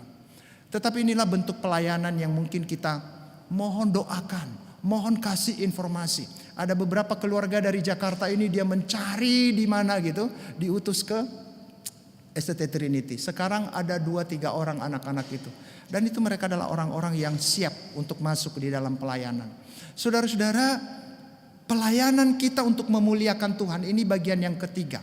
Janji Allah bagi kita menuntut ketaatan kita untuk menyerahkan diri kita kepadanya, menjadi alat kemuliaannya. Sehingga ketika kita berjumpa dengan Dia kelak nanti kita nggak menyesal. Karena apa yang kita bisa lakukan, kita lakukan dalam kehidupan ini. Itu dalam konteks pelayanan kita. Mungkin Amang Inang yang ada di gereja masing-masing, di keluarga masing-masing. Apa yang menjadi ketakutan untuk menjalani tahun 2025? Tetapi yakinlah bahwa kalau benar-benar kita menjadi orang Kristen sejati, Allah tidak pernah boleh kita ragukan. Dia telah memilih kita, menyelamatkan kita, dan Dia berjalan bersama-sama dengan kita. Maka nikmatilah perjalanan bersama dengan Dia. Jangan engkau gantikan, saya gantikan kehadirannya dengan kehadiran berkatnya. Itu bisa dua berbeda. Nah, bagaimana caranya ini yang saya mau katakan.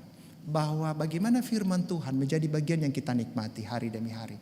Bagaimana doa-doa yang yang spontan gitu, atau yang kita bikin jadwalnya. kalau istri saya bikin jadwal apa yang dikerjakan besok pagi, mana malam hari, besok pagi nanti kami doakan bareng-bareng, kami diskusikan bareng-bareng. Nah saya juga kalau di Jakarta, dari kami tinggal di Cibubur, kan kantor perkantas di pintu air, kan kemacetan. Di kemacetan ya nggak mesti tutup mata tentunya. Tapi ingat orang-orang yang dikasihi, ingat siapa yang di STT, ingat siapa alumni yang ada di perkantas. Nah saudara-saudara, semuanya bisa. Tapi bagaimana hal itu terjadi? Kalau mereka ada dalam hati kita. Bagaimana mereka ada di dalam hati kita? Kalau Roh Kudus Tuhan hidup dengan menggerakkan, membawa kita ke sana. Jadi hidup kita dan apa yang kita lakukan adalah pelayanan kita. Dan itu yang membuat kita sebenarnya nggak terlalu jauh-jauh kita mau memikirkan. Bagaimana saya memuliakan Tuhan di dalam kehidupan saya. Bagaimana caranya? Adalah nikmati kesempatan hak untuk berdoa. Nikmati hak untuk membaca dan merenungkan firman Tuhan. Hanya Mazmur katakan berbahagialah orang yang merenungkan firman Tuhan. Ya, mencintai firman Tuhan, merenungkannya siang dan malam. Ia seperti pohon yang ditanam di tepi aliran air, yang menghasilkan buahnya pada musimnya. Pada musim kering pun dia tidak akan layu. Dan itu menggambarkan kehidupan orang-orang yang hidup bersama dengan Tuhan yang menyatakan janjinya. Apa yang menjadi ketakutan kita di tahun 2025 ini? Kita bergumul tentang keluarga kita. Kadang-kadang kemarin saya WA-an dengan satu keluarga. Istrinya, suaminya dikatakan, udah bang, udah berdoa aja. Tapi saya sih nggak yakin juga. Didoakan pun terjadi perubahan tuh nggak yakin juga gitu. Lalu saya bilang, ya terserah, itu hakmu. Tetapi bagian saya adalah mendoakan. Bagaimana Tuhan, lihatlah suatu waktu kalian akan melewati masa-masa sulit seperti ini. Lalu saya tanya istrinya, ini benar, bagaimana nih caranya? Dibilang, ya saya akan lakukan bagian saya dan ya doakan saya bang, saya akan coba lakukan yang terbaik. Kadang kita nggak tahu. Nah ini berapa tahun berlangsung persoalannya nggak selesai-selesai. Nah kadang-kadang pun saya capek juga gitu. Tapi saya pikir Tuhan ingatkan lagi gitu. Apalagi kalau saraf kejepit kumat, kan nggak bisa kemana-mana kan? Ya udah ingat gitu. Jadi obatnya itu ingat orang yang dilayani gitu. Ini udah ingat pelayanan gitu. Kadang-kadang kalau kita merenungkan sakit kita merenungkan apa bergumul dengan persoalan-persoalan, kita nggak jadi makin lemas kita. Tapi kalau kita melihat dia hadir, dia menolong kita, dia memberikan kita kekuatan, kita meyakini bahwa dia akan menyertai orang-orang yang kita kasihi dalam perjalanan mereka sehari-harinya. Ingat dengan Ayub bagaimana tiap-tiap hari memberi persembahan untuk dikatakan mungkin anak-anakku, mereka telah melakukan sesuatu yang menyakiti hati Tuhan. Lalu dia berikan persembahan, dalam arti dia berdoa kepada Tuhan, dia angkat. Dan saudara-saudara, kami menikmati hal itu. Tidak ada keyakinan yang membuat kita bisa beres dalam menjalani kehidupan ini kalau hanya dengan kekuatan kita sendiri. Tetapi dengan menghadirkan dia dalam hidup kita, dia akan mengerjakan apa yang tidak sanggup kita kerjakan. Sehingga kuasa kemampuan kita ada di mana? Di dalam ketaatan kita membangun, menggunakan hak istimewa kita, menikmati hidup berdoa kepada Tuhan, berserah kepada Tuhan, dan menikmati firman Tuhan. Bagaimana caranya? Bebas. Bagaimana menikmati kehadiran Tuhan di sepanjang tahun ini.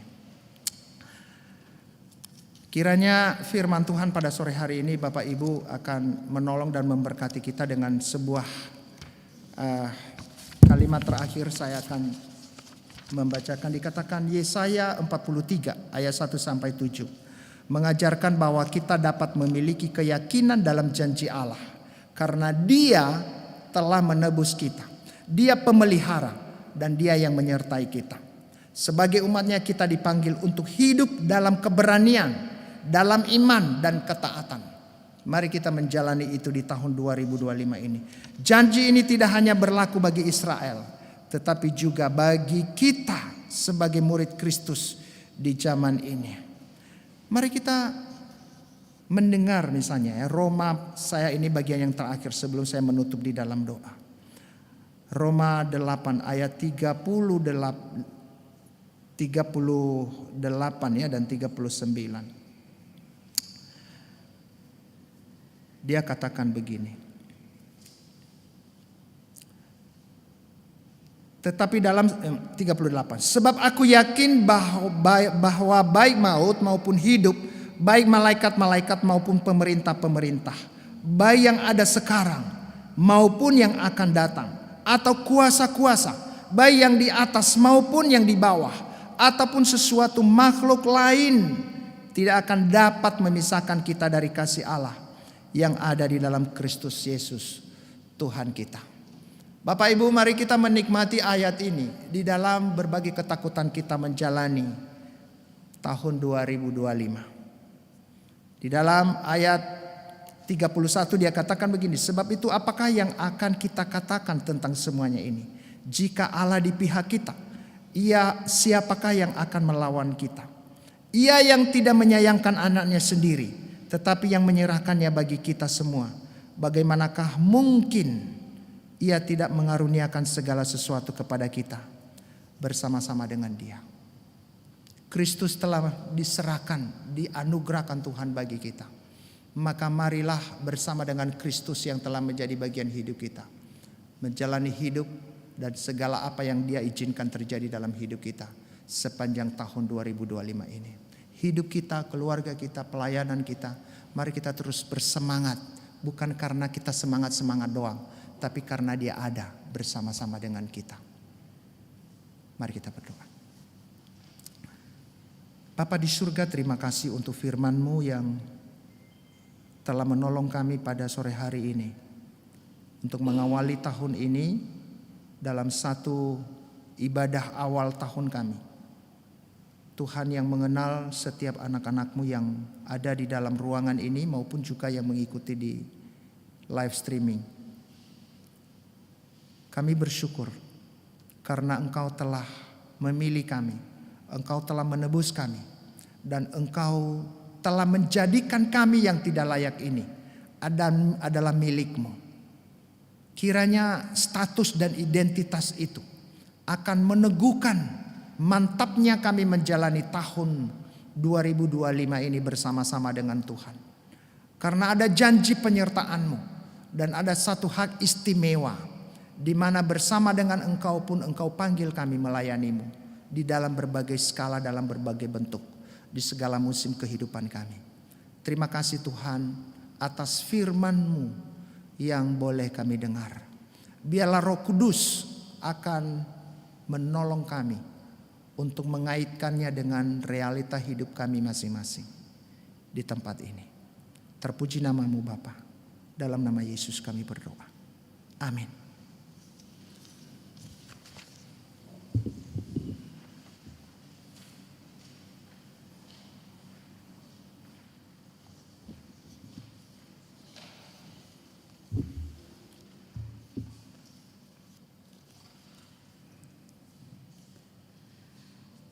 Keyakinan dalam janji Allah. Janji bahwa Allah adalah milik kita, milikku. Allah mengenal miliknya, kita semua. Janji kehadiran dan penyertaan Allah dalam kehidupan kita. Kiranya hidup kita menyatakan kemuliaannya. Kita meresponi kebenaran firman Tuhan dengan pujian di tanda debatata.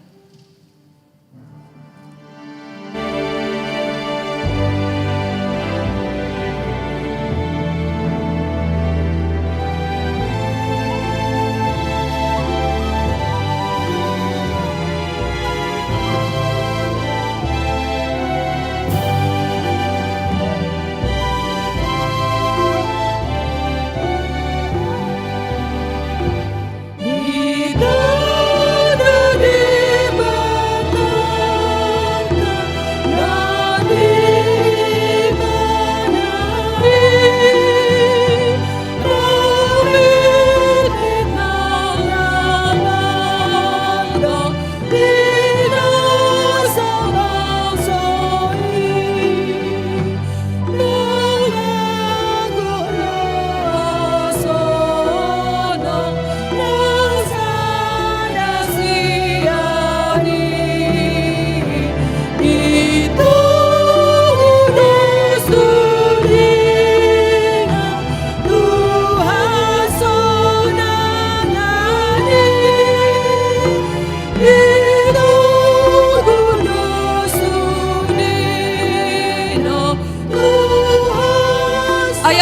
kedua, hanya pria.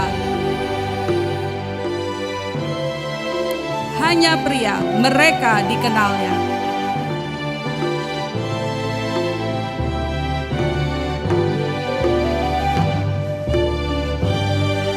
Hanya pria.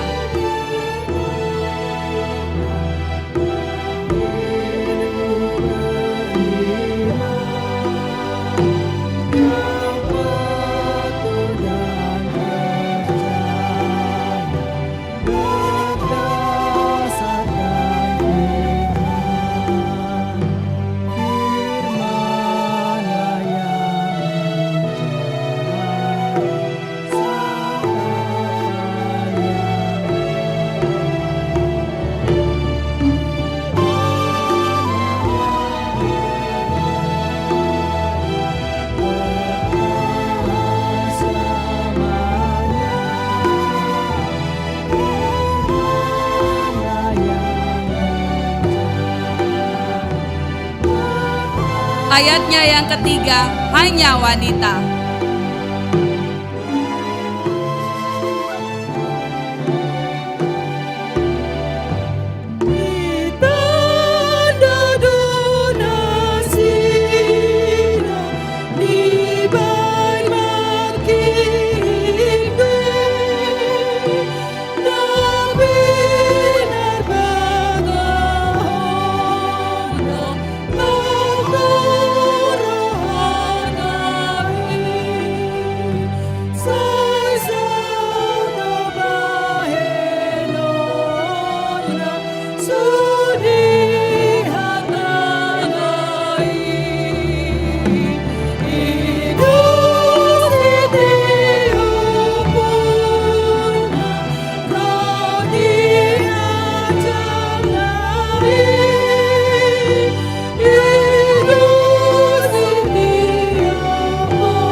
Ayatnya yang keempat, bersama-sama, begitu umat Tuhan. Ayatnya yang keempat kita nyanyikan bersama-sama. Begitu umat Tuhan, olehnya dikenal, besar kecil semua, sekurang yang dekat, berinya menghayati kuasa Roh Kudus, iman, harapan, kasih, pegangan yang lurus, iman, harapan, kasih, pegangannya terus.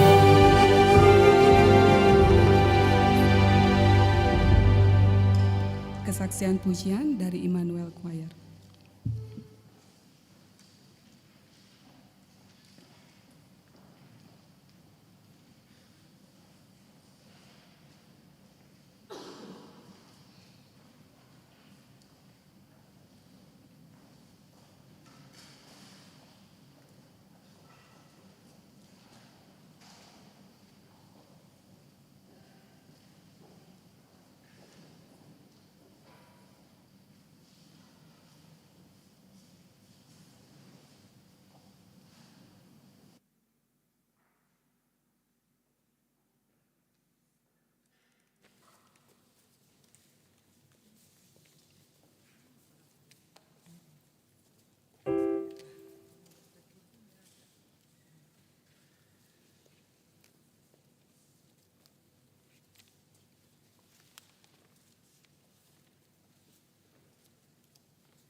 Inang Jemaat Komunitas Bonapasugit Diaspora.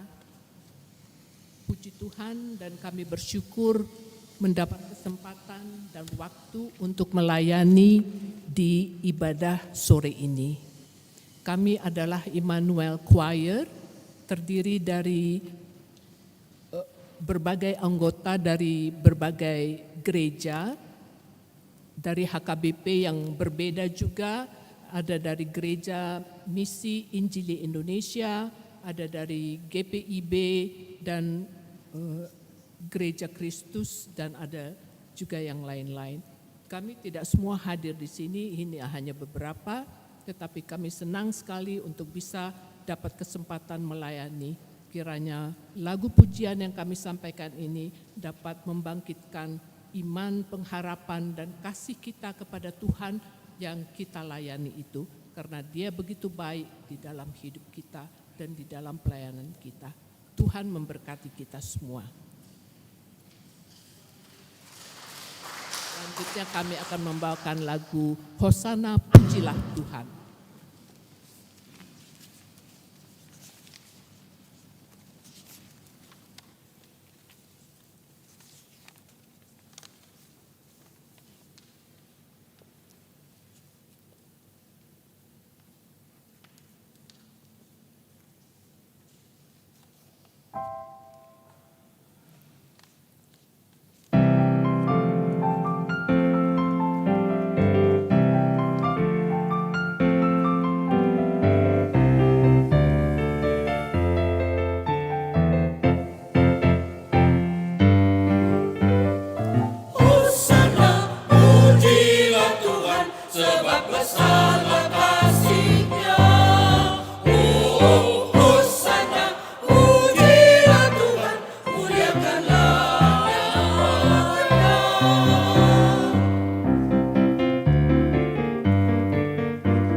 Bermadalah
Hosana, pujilah Tuhan. Kidung pujian yang sangat indah sekali bagi kemuliaan nama Tuhan.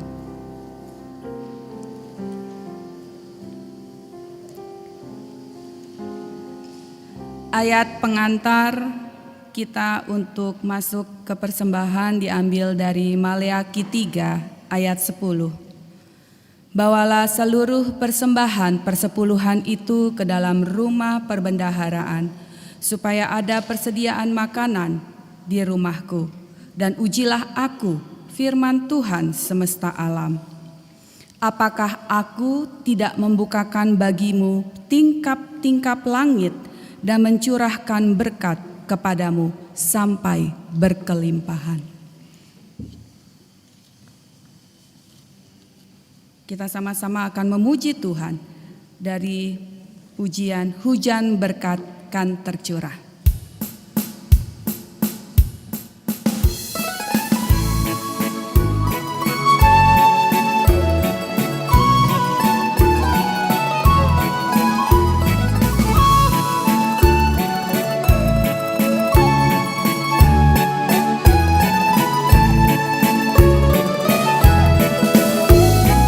Hujan berkat kan tercurah, itulah janji kudus. Hidup segar dari sorga, kami beri penebus. Hujan berkat, itu yang kami perlu. Sudah menetes berkat-Mu, biar tercurah penuh. Ayatnya yang kedua. Hujan berkat kan tercurah, hidup kembali segar. Di atas bukit Talura, puji derai terdengar. Hujan berkat, itu yang kami perlu. Sudah menetes berkat-Mu, biar tercurah penuh. Ayatnya yang ketiga, hanya wanita. Hujan berkat kan tercurah, hidup kami berseru. Bila dengan limpah ruah, pangan genap Bersama-sama. Hujan berkat-Mu, itu yang kami perlu. Sudah menetes berkat-Mu, biar tercurah penuh. Pengumuman dan doa syafaat.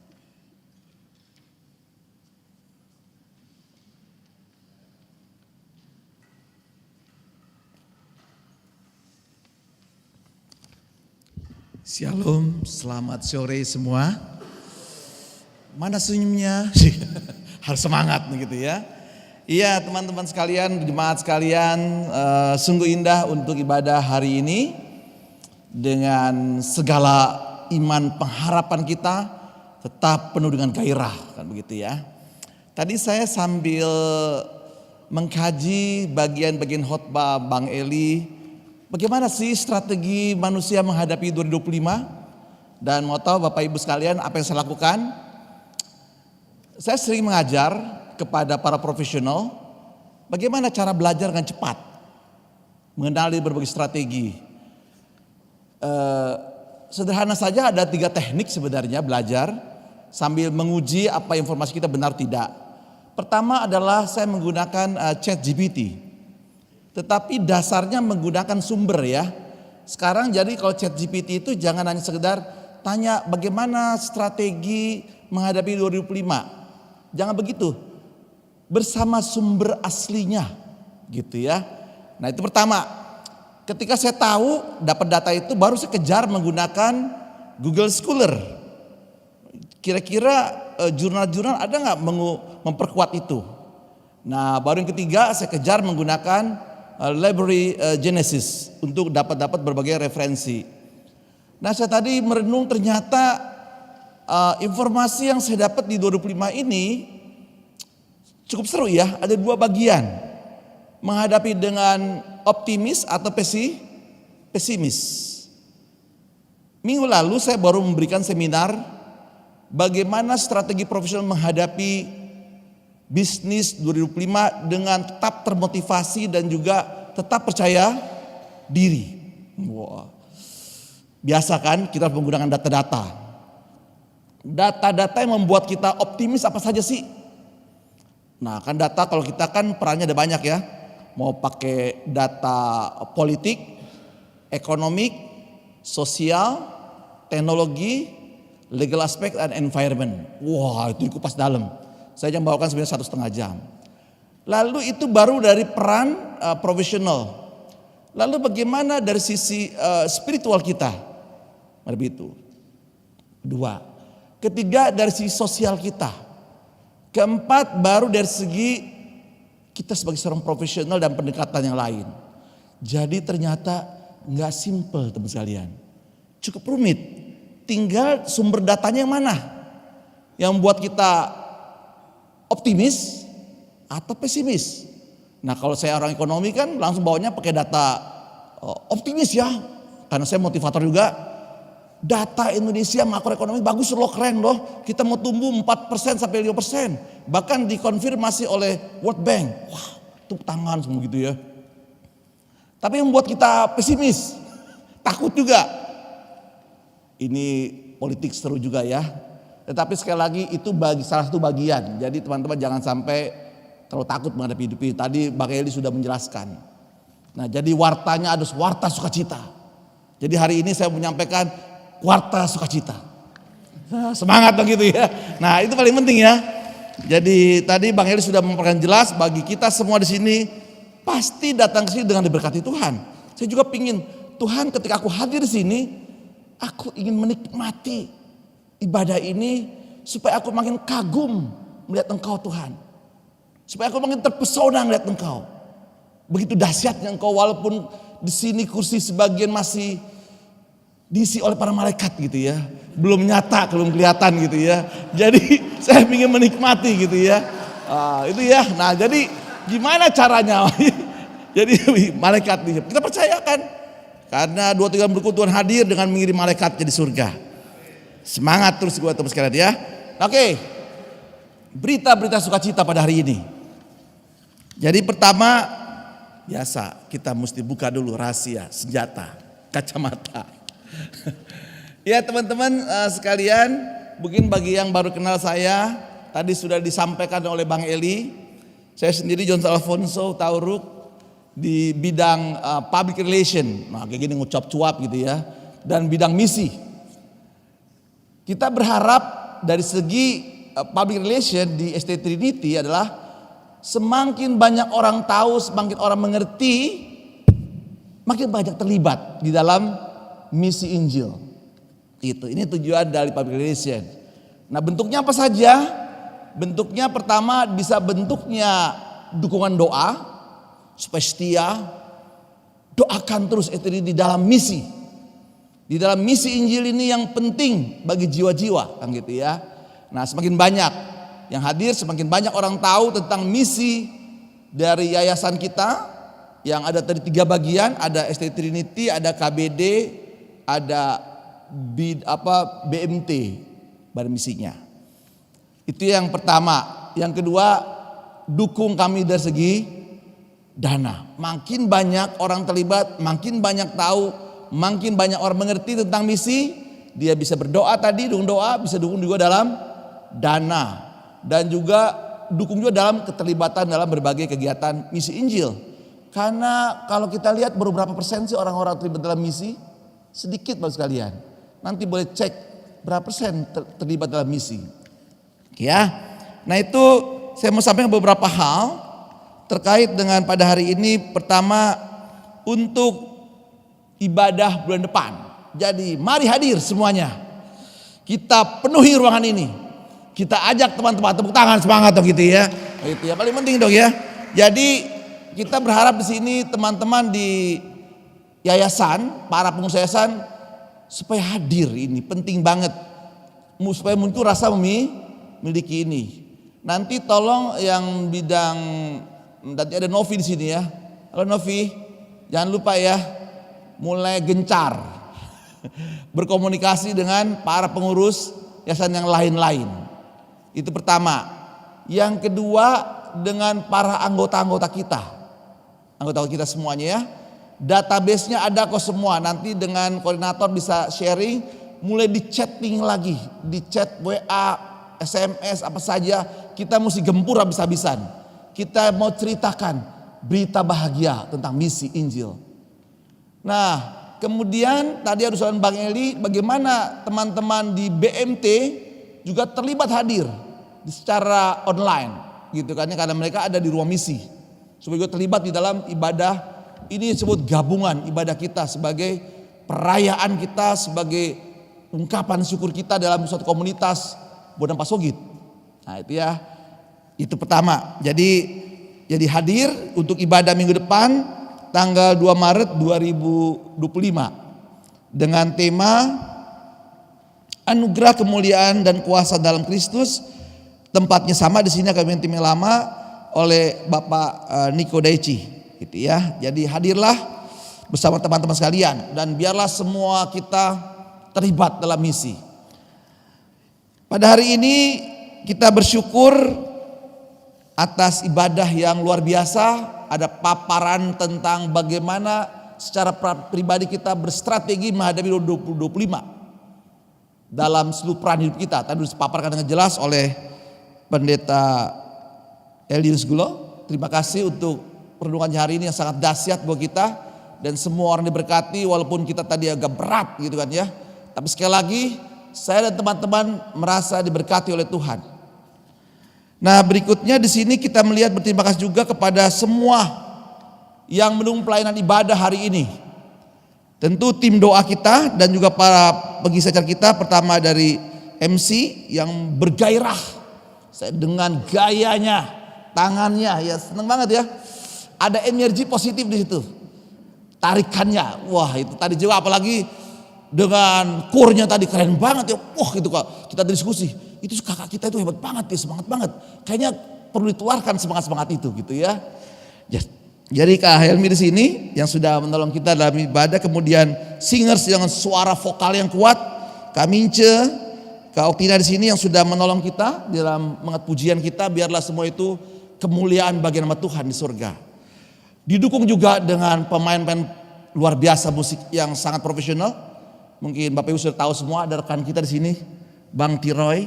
Terima kasih Bang Tiroy, luar biasa. Keyboardnya sedikit kita menggelegar gitu ya. Dan jadi undang sebanyak orang lagi dengan kita mendengar puji-pujian bersama menikmati pujian dan juga dengan gondang Bang Simon di sini. Kemudian juga bonggot Sidabuta dengan struling yang sangat khas sekali gitu ya. Luar biasa ya, karena jarang-jarang kita kan ya di gereja dengan struling, mantap. Jadi ini ibadah yang sangat luar biasa bagi kita semuanya yang sungguh membuat kita bersukacita hari ini. Jadi tidak ada yang sia-sia. Dan juga para pengisi acara kita dari paduan suara Immanuel Kurnya, betul ya?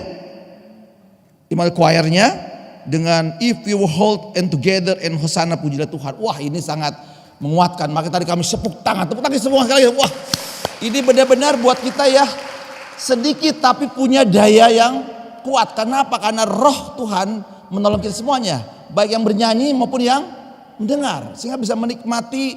Ini yang saya bilang, bukan karena banyaknya, tapi ketika ada roh dalam diri kita, kita bisa menikmati setiap pujian. Makanya saya bilang, yang bernyanyi penuh dengan gairah, yang binkor juga luar biasa keren gitu kan ya. Itu membuat kita menjadi tetap semangat di awal 2025 ini. Nah, ya itu poin-poin yang kita syukuri dan semua kita akan terus menikmati ibadah kita di sepanjang 2025. Oleh itu mari kita akan berdoa beberapa hal penting. Dari mulai penting juga SE Trinity sudah membuka pendaftaran dan ditolong nanti diviralkan. Bagi semua kita di sini terlibat di dalam memviralkan untuk penerimaan mahasiswa baru. Tadi dikatakan 25 kayaknya nggak cukup deh. Paling-paling 20 ya, 20 siswa Jadi itu target kita. Semoga Tuhan bisa menolong kita semuanya. Pasti Tuhan akan kirim orang-orang yang dahsyat bagi kita.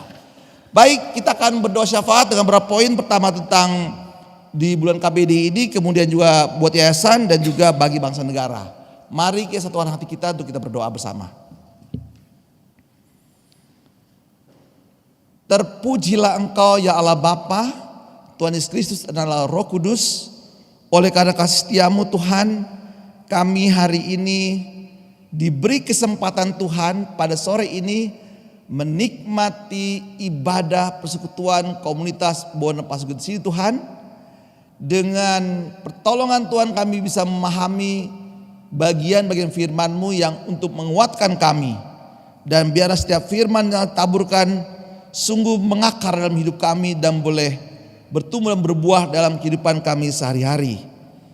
Tuhan, terima kasih buat hamba-Mu yang setia. Kami yang firman Tuhan, Bapak Pendeta Elias Guno, Tuhan jamah tubuhnya, beri kesehatan, semangat terus dalam melakukan tugas misi Injil dalam menyampaikan firman Tuhan. Tuhan Yesus, kami juga berdoa Tuhan bagi ibadah KBD untuk bulan Maret yang akan datang. Tuhan juga persiapkan para jemaat yang akan hadir, para pelayan firman Tuhan, dan juga para pengurus dan semua orang yang terlibat, supaya kami boleh ambil bagian mempersiapkan dengan baik dan semua persiapan dalam ibadah ini Yesus. Tuhan, kami juga berdoa bagi persembahan yang boleh kami tadi berikan, biarlah itu dapat dipergunakan bagi pekerjaan Tuhan di dalam PNKBD saat ini, dan biarlah semakin banyak orang yang bisa mendukung dana di dalam kegiatan ibadah KBD Tuhan. Tuhan, terima kasih buat seluruh kegiatan semua ibadah kami, dan kami juga berdoa bagi pengurus-pengurus di Yayasan Bina Dunia. Biarlah semua para pengurus yayasan mempunyai hati yang sama, pikiran yang sama, jiwa yang sama, roh yang sama untuk terlibat, ambil bagian dan bertanggung jawab juga untuk hadir dalam ibadah persekutuan kami yang sebulan sekali Tuhan. Ingatkan mereka untuk tanggung jawab mereka.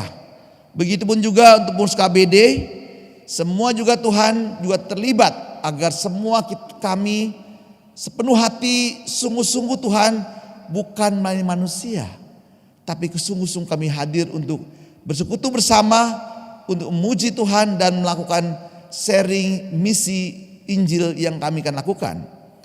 Tuhan Yesus, kami juga berdoa bagi pengurus ST Trinity. Tuhan berkati semua Tuhan agar tetap semangat setia dari para pengurus ST Trinity, para pimpinan, para staf, juga para dosen, para mahasiswa, semuanya Tuhan sungguh-sungguh semakin mencintai Tuhan, mencintai Alkitab firman-Mu dan mencintai umat sama, sehingga api Injil itu terus menyala di hati kami para pengurus semua Tuhan, sehingga nama-Mu terus dipermuliakan.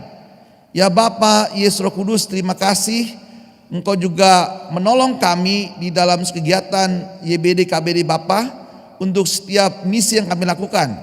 Biarlah semua tercukupi, baik dana, baik tenaga, buat semua Tuhan, karena kami satu hati ingin melayani Tuhan melalui yayasan ini. Seperti kau ketahui Bapa, di bawah yayasan ini ada 3 bidang yang dilayani.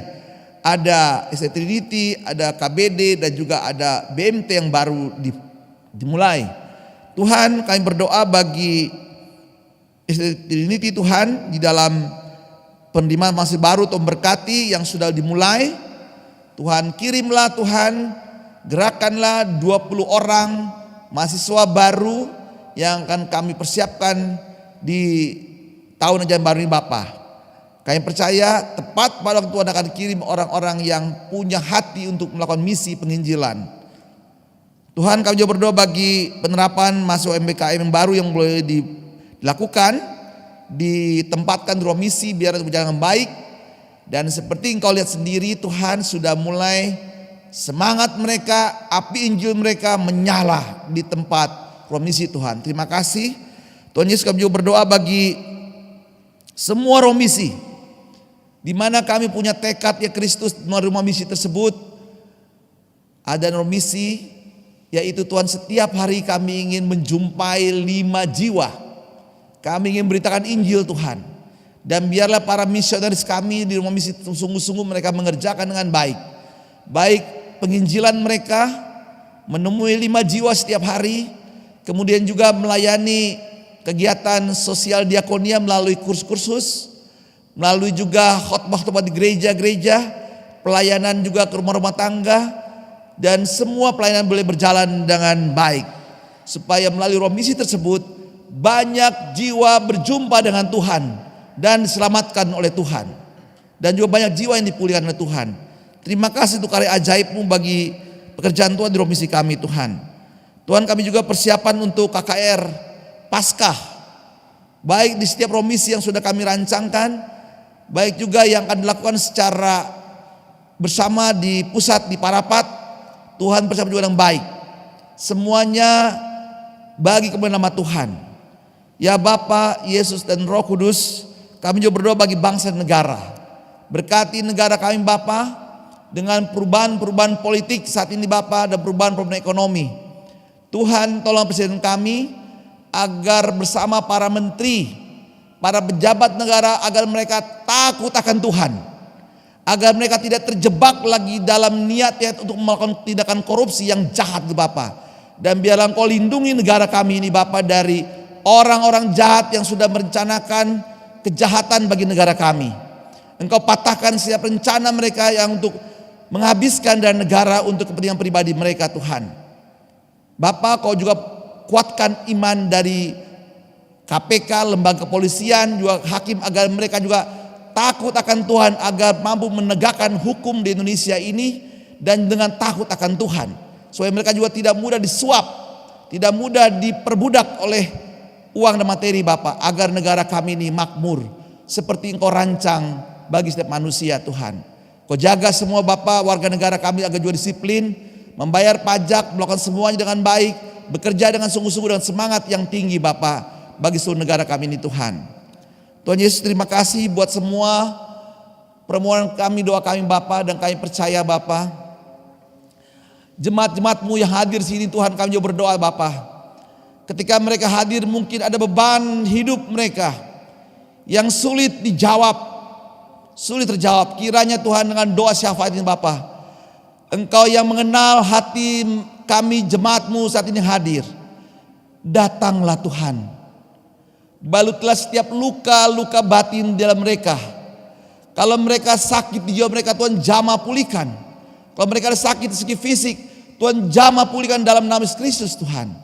Ketika roh mereka juga sudah mulai kendor, sudah mulai melemah, Tuhan kiranya Roh Kudus mengurapi setiap hati dan jiwa kami agar kami kembali terbakar Bapa. Biarlah roh kami menyala terus Bapa. Roh di dalam diri kami oleh karena Roh Kudus menyala terus, dan jiwa kami juga menjadi kuat dipenuhi damai sukacita Bapa, dan juga tubuh kami akan pulih karena Engkau mencintai kami Tuhan. Terima kasih Bapa, begitupun juga ketika ada permasalahan di tengah keluarga mereka masing-masing. Tuhan tolonglah, tidak ada yang tidak mungkin bagi Tuhan. Apapun masalah di dalam hidup keluarga kami masing-masing, Tuhan sanggup mengurai, Tuhan berkuasa, sehingga ketika mereka pulang dari ibadah ini ada kuasa pemulihan di keluarga masing-masing. Dan juga bagi setiap jiwa yang saat ini pun sedang menanti pekerjaan, Tuhan tolonglah, pulihkanlah mereka. Tuhan, setiap mereka yang mencari pekerjaan, Tuhan kirimlah, Tuhan berikanlah pekerjaan. Kalau mereka sedang berusaha dalam bisnis mereka yang situasi yang sedang lesu, Tuhan berkatilah setiap usaha kami masing-masing yang hadir di sini, supaya berkat Tuhan nyata bagi kami. Tuhan Yesus, terima kasih. Berkati juga setiap anak-anak kami yang sekolah, yang sedang berpendidikan, Tuhan, yang di SD, SMP, SMA atau kuliah, Tuhan tolonglah mereka Bapa, supaya kami semakin menikmati ketika kami berdoa syafaat ini. Tidak ada yang sia-sia Tuhan. Tuhan akan jawab segala doa kami pada hari ini Bapa dengan kuasa nama Kristus. Tuhan, kami juga berdoa Tuhan, biarlah semua yang terjadi di tempat ini terjadilah sesuai dengan kehendak-Mu. Kami boleh menikmati anugerah Tuhan. Tuhan juga berkati gereja HKBP ini Bapa, di mana kami terus diberi kesempatan untuk beribadah di sini Bapa.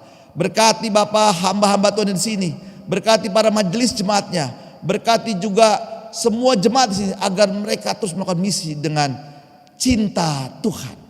Ya Bapa, Yesus Roh Kudus, terima kasih kami boleh berkomunikasi dengan Engkau Tuhan. Sekali lagi kami terpesona melihat Engkau Bapa. Kami kagum akan Engkau Tuhan. Kami memuji Engkau Tuhan, memuliakan Engkau Tuhan bersama para malaikat di surga. Kudus, kuduslah Engkau Tuhan di tempat tinggi. Mulialah nama Bapa. Dan biarlah kami setiap hari boleh menikmati pujian penyembahan secara pribadi kami Bapa. Bukan hanya di ibadah ini Bapa. Ketika kami pulang, kami diberkati Tuhan. Kami semakin berkobar-kobar yang mengrelasi kami dengan Tuhan. Terima kasih Bapa untuk seluruh doa kami. Biarlah sempurnalah doa kami. Dan Kau jawab seturut kehendak-Mu Tuhan. Di dalam nama Yesus Kristus Tuhan kami yang hidup. Amin.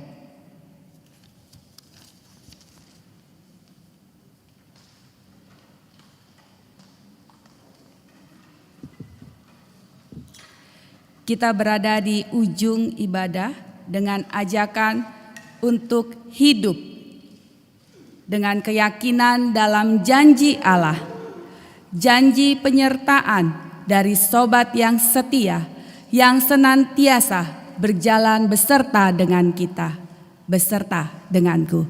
Saya undang kita semua untuk bangkit berdiri, untuk terima berkat dan pengutusan, dan kita akan naikkan pujian di jalan hidupku.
cemas.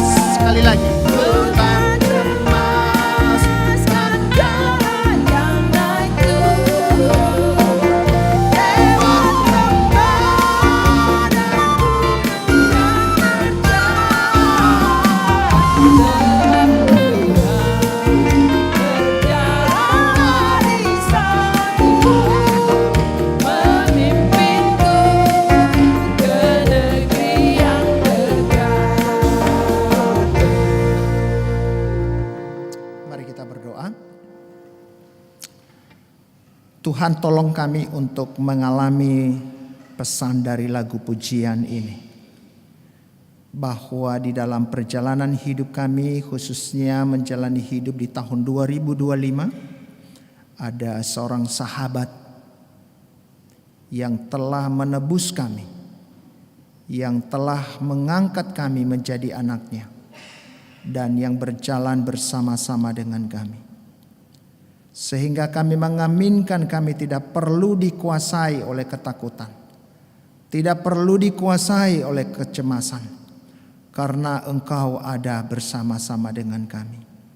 Bapa, terima kasih atas kasih-Mu, diri-Mu sendiri yang telah Engkau berikan bagi kami.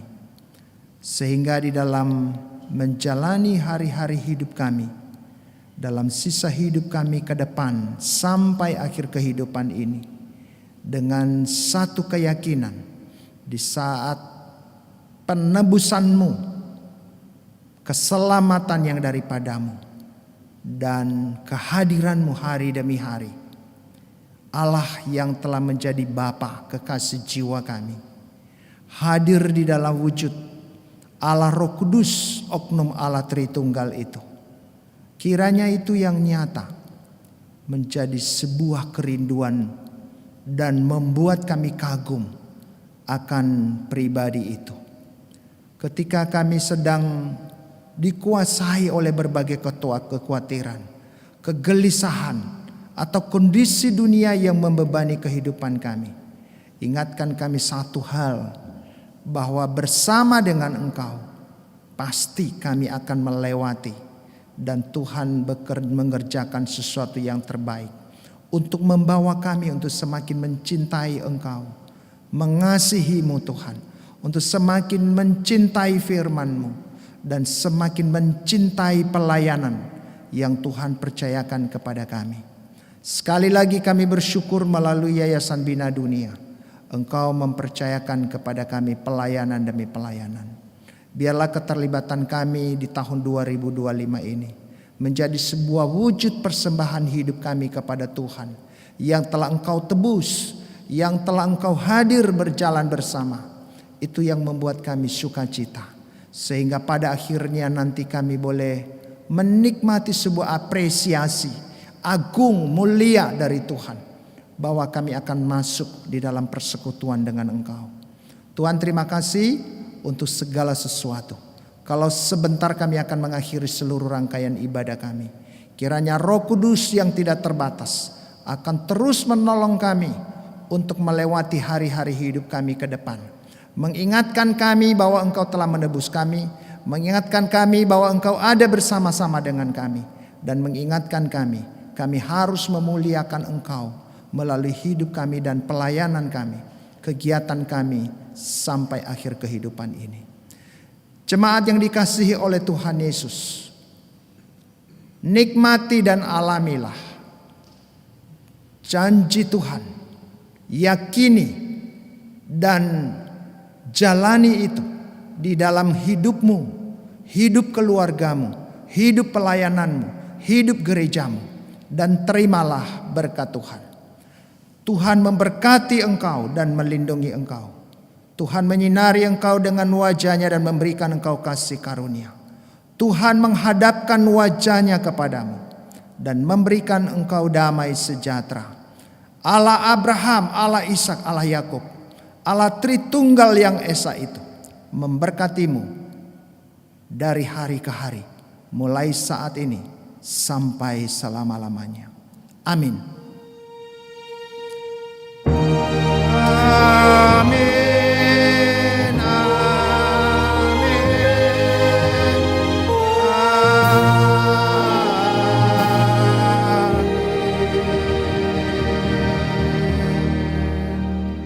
Horas, silakan duduk kembali, masuk dalam waktu teduh sejenak.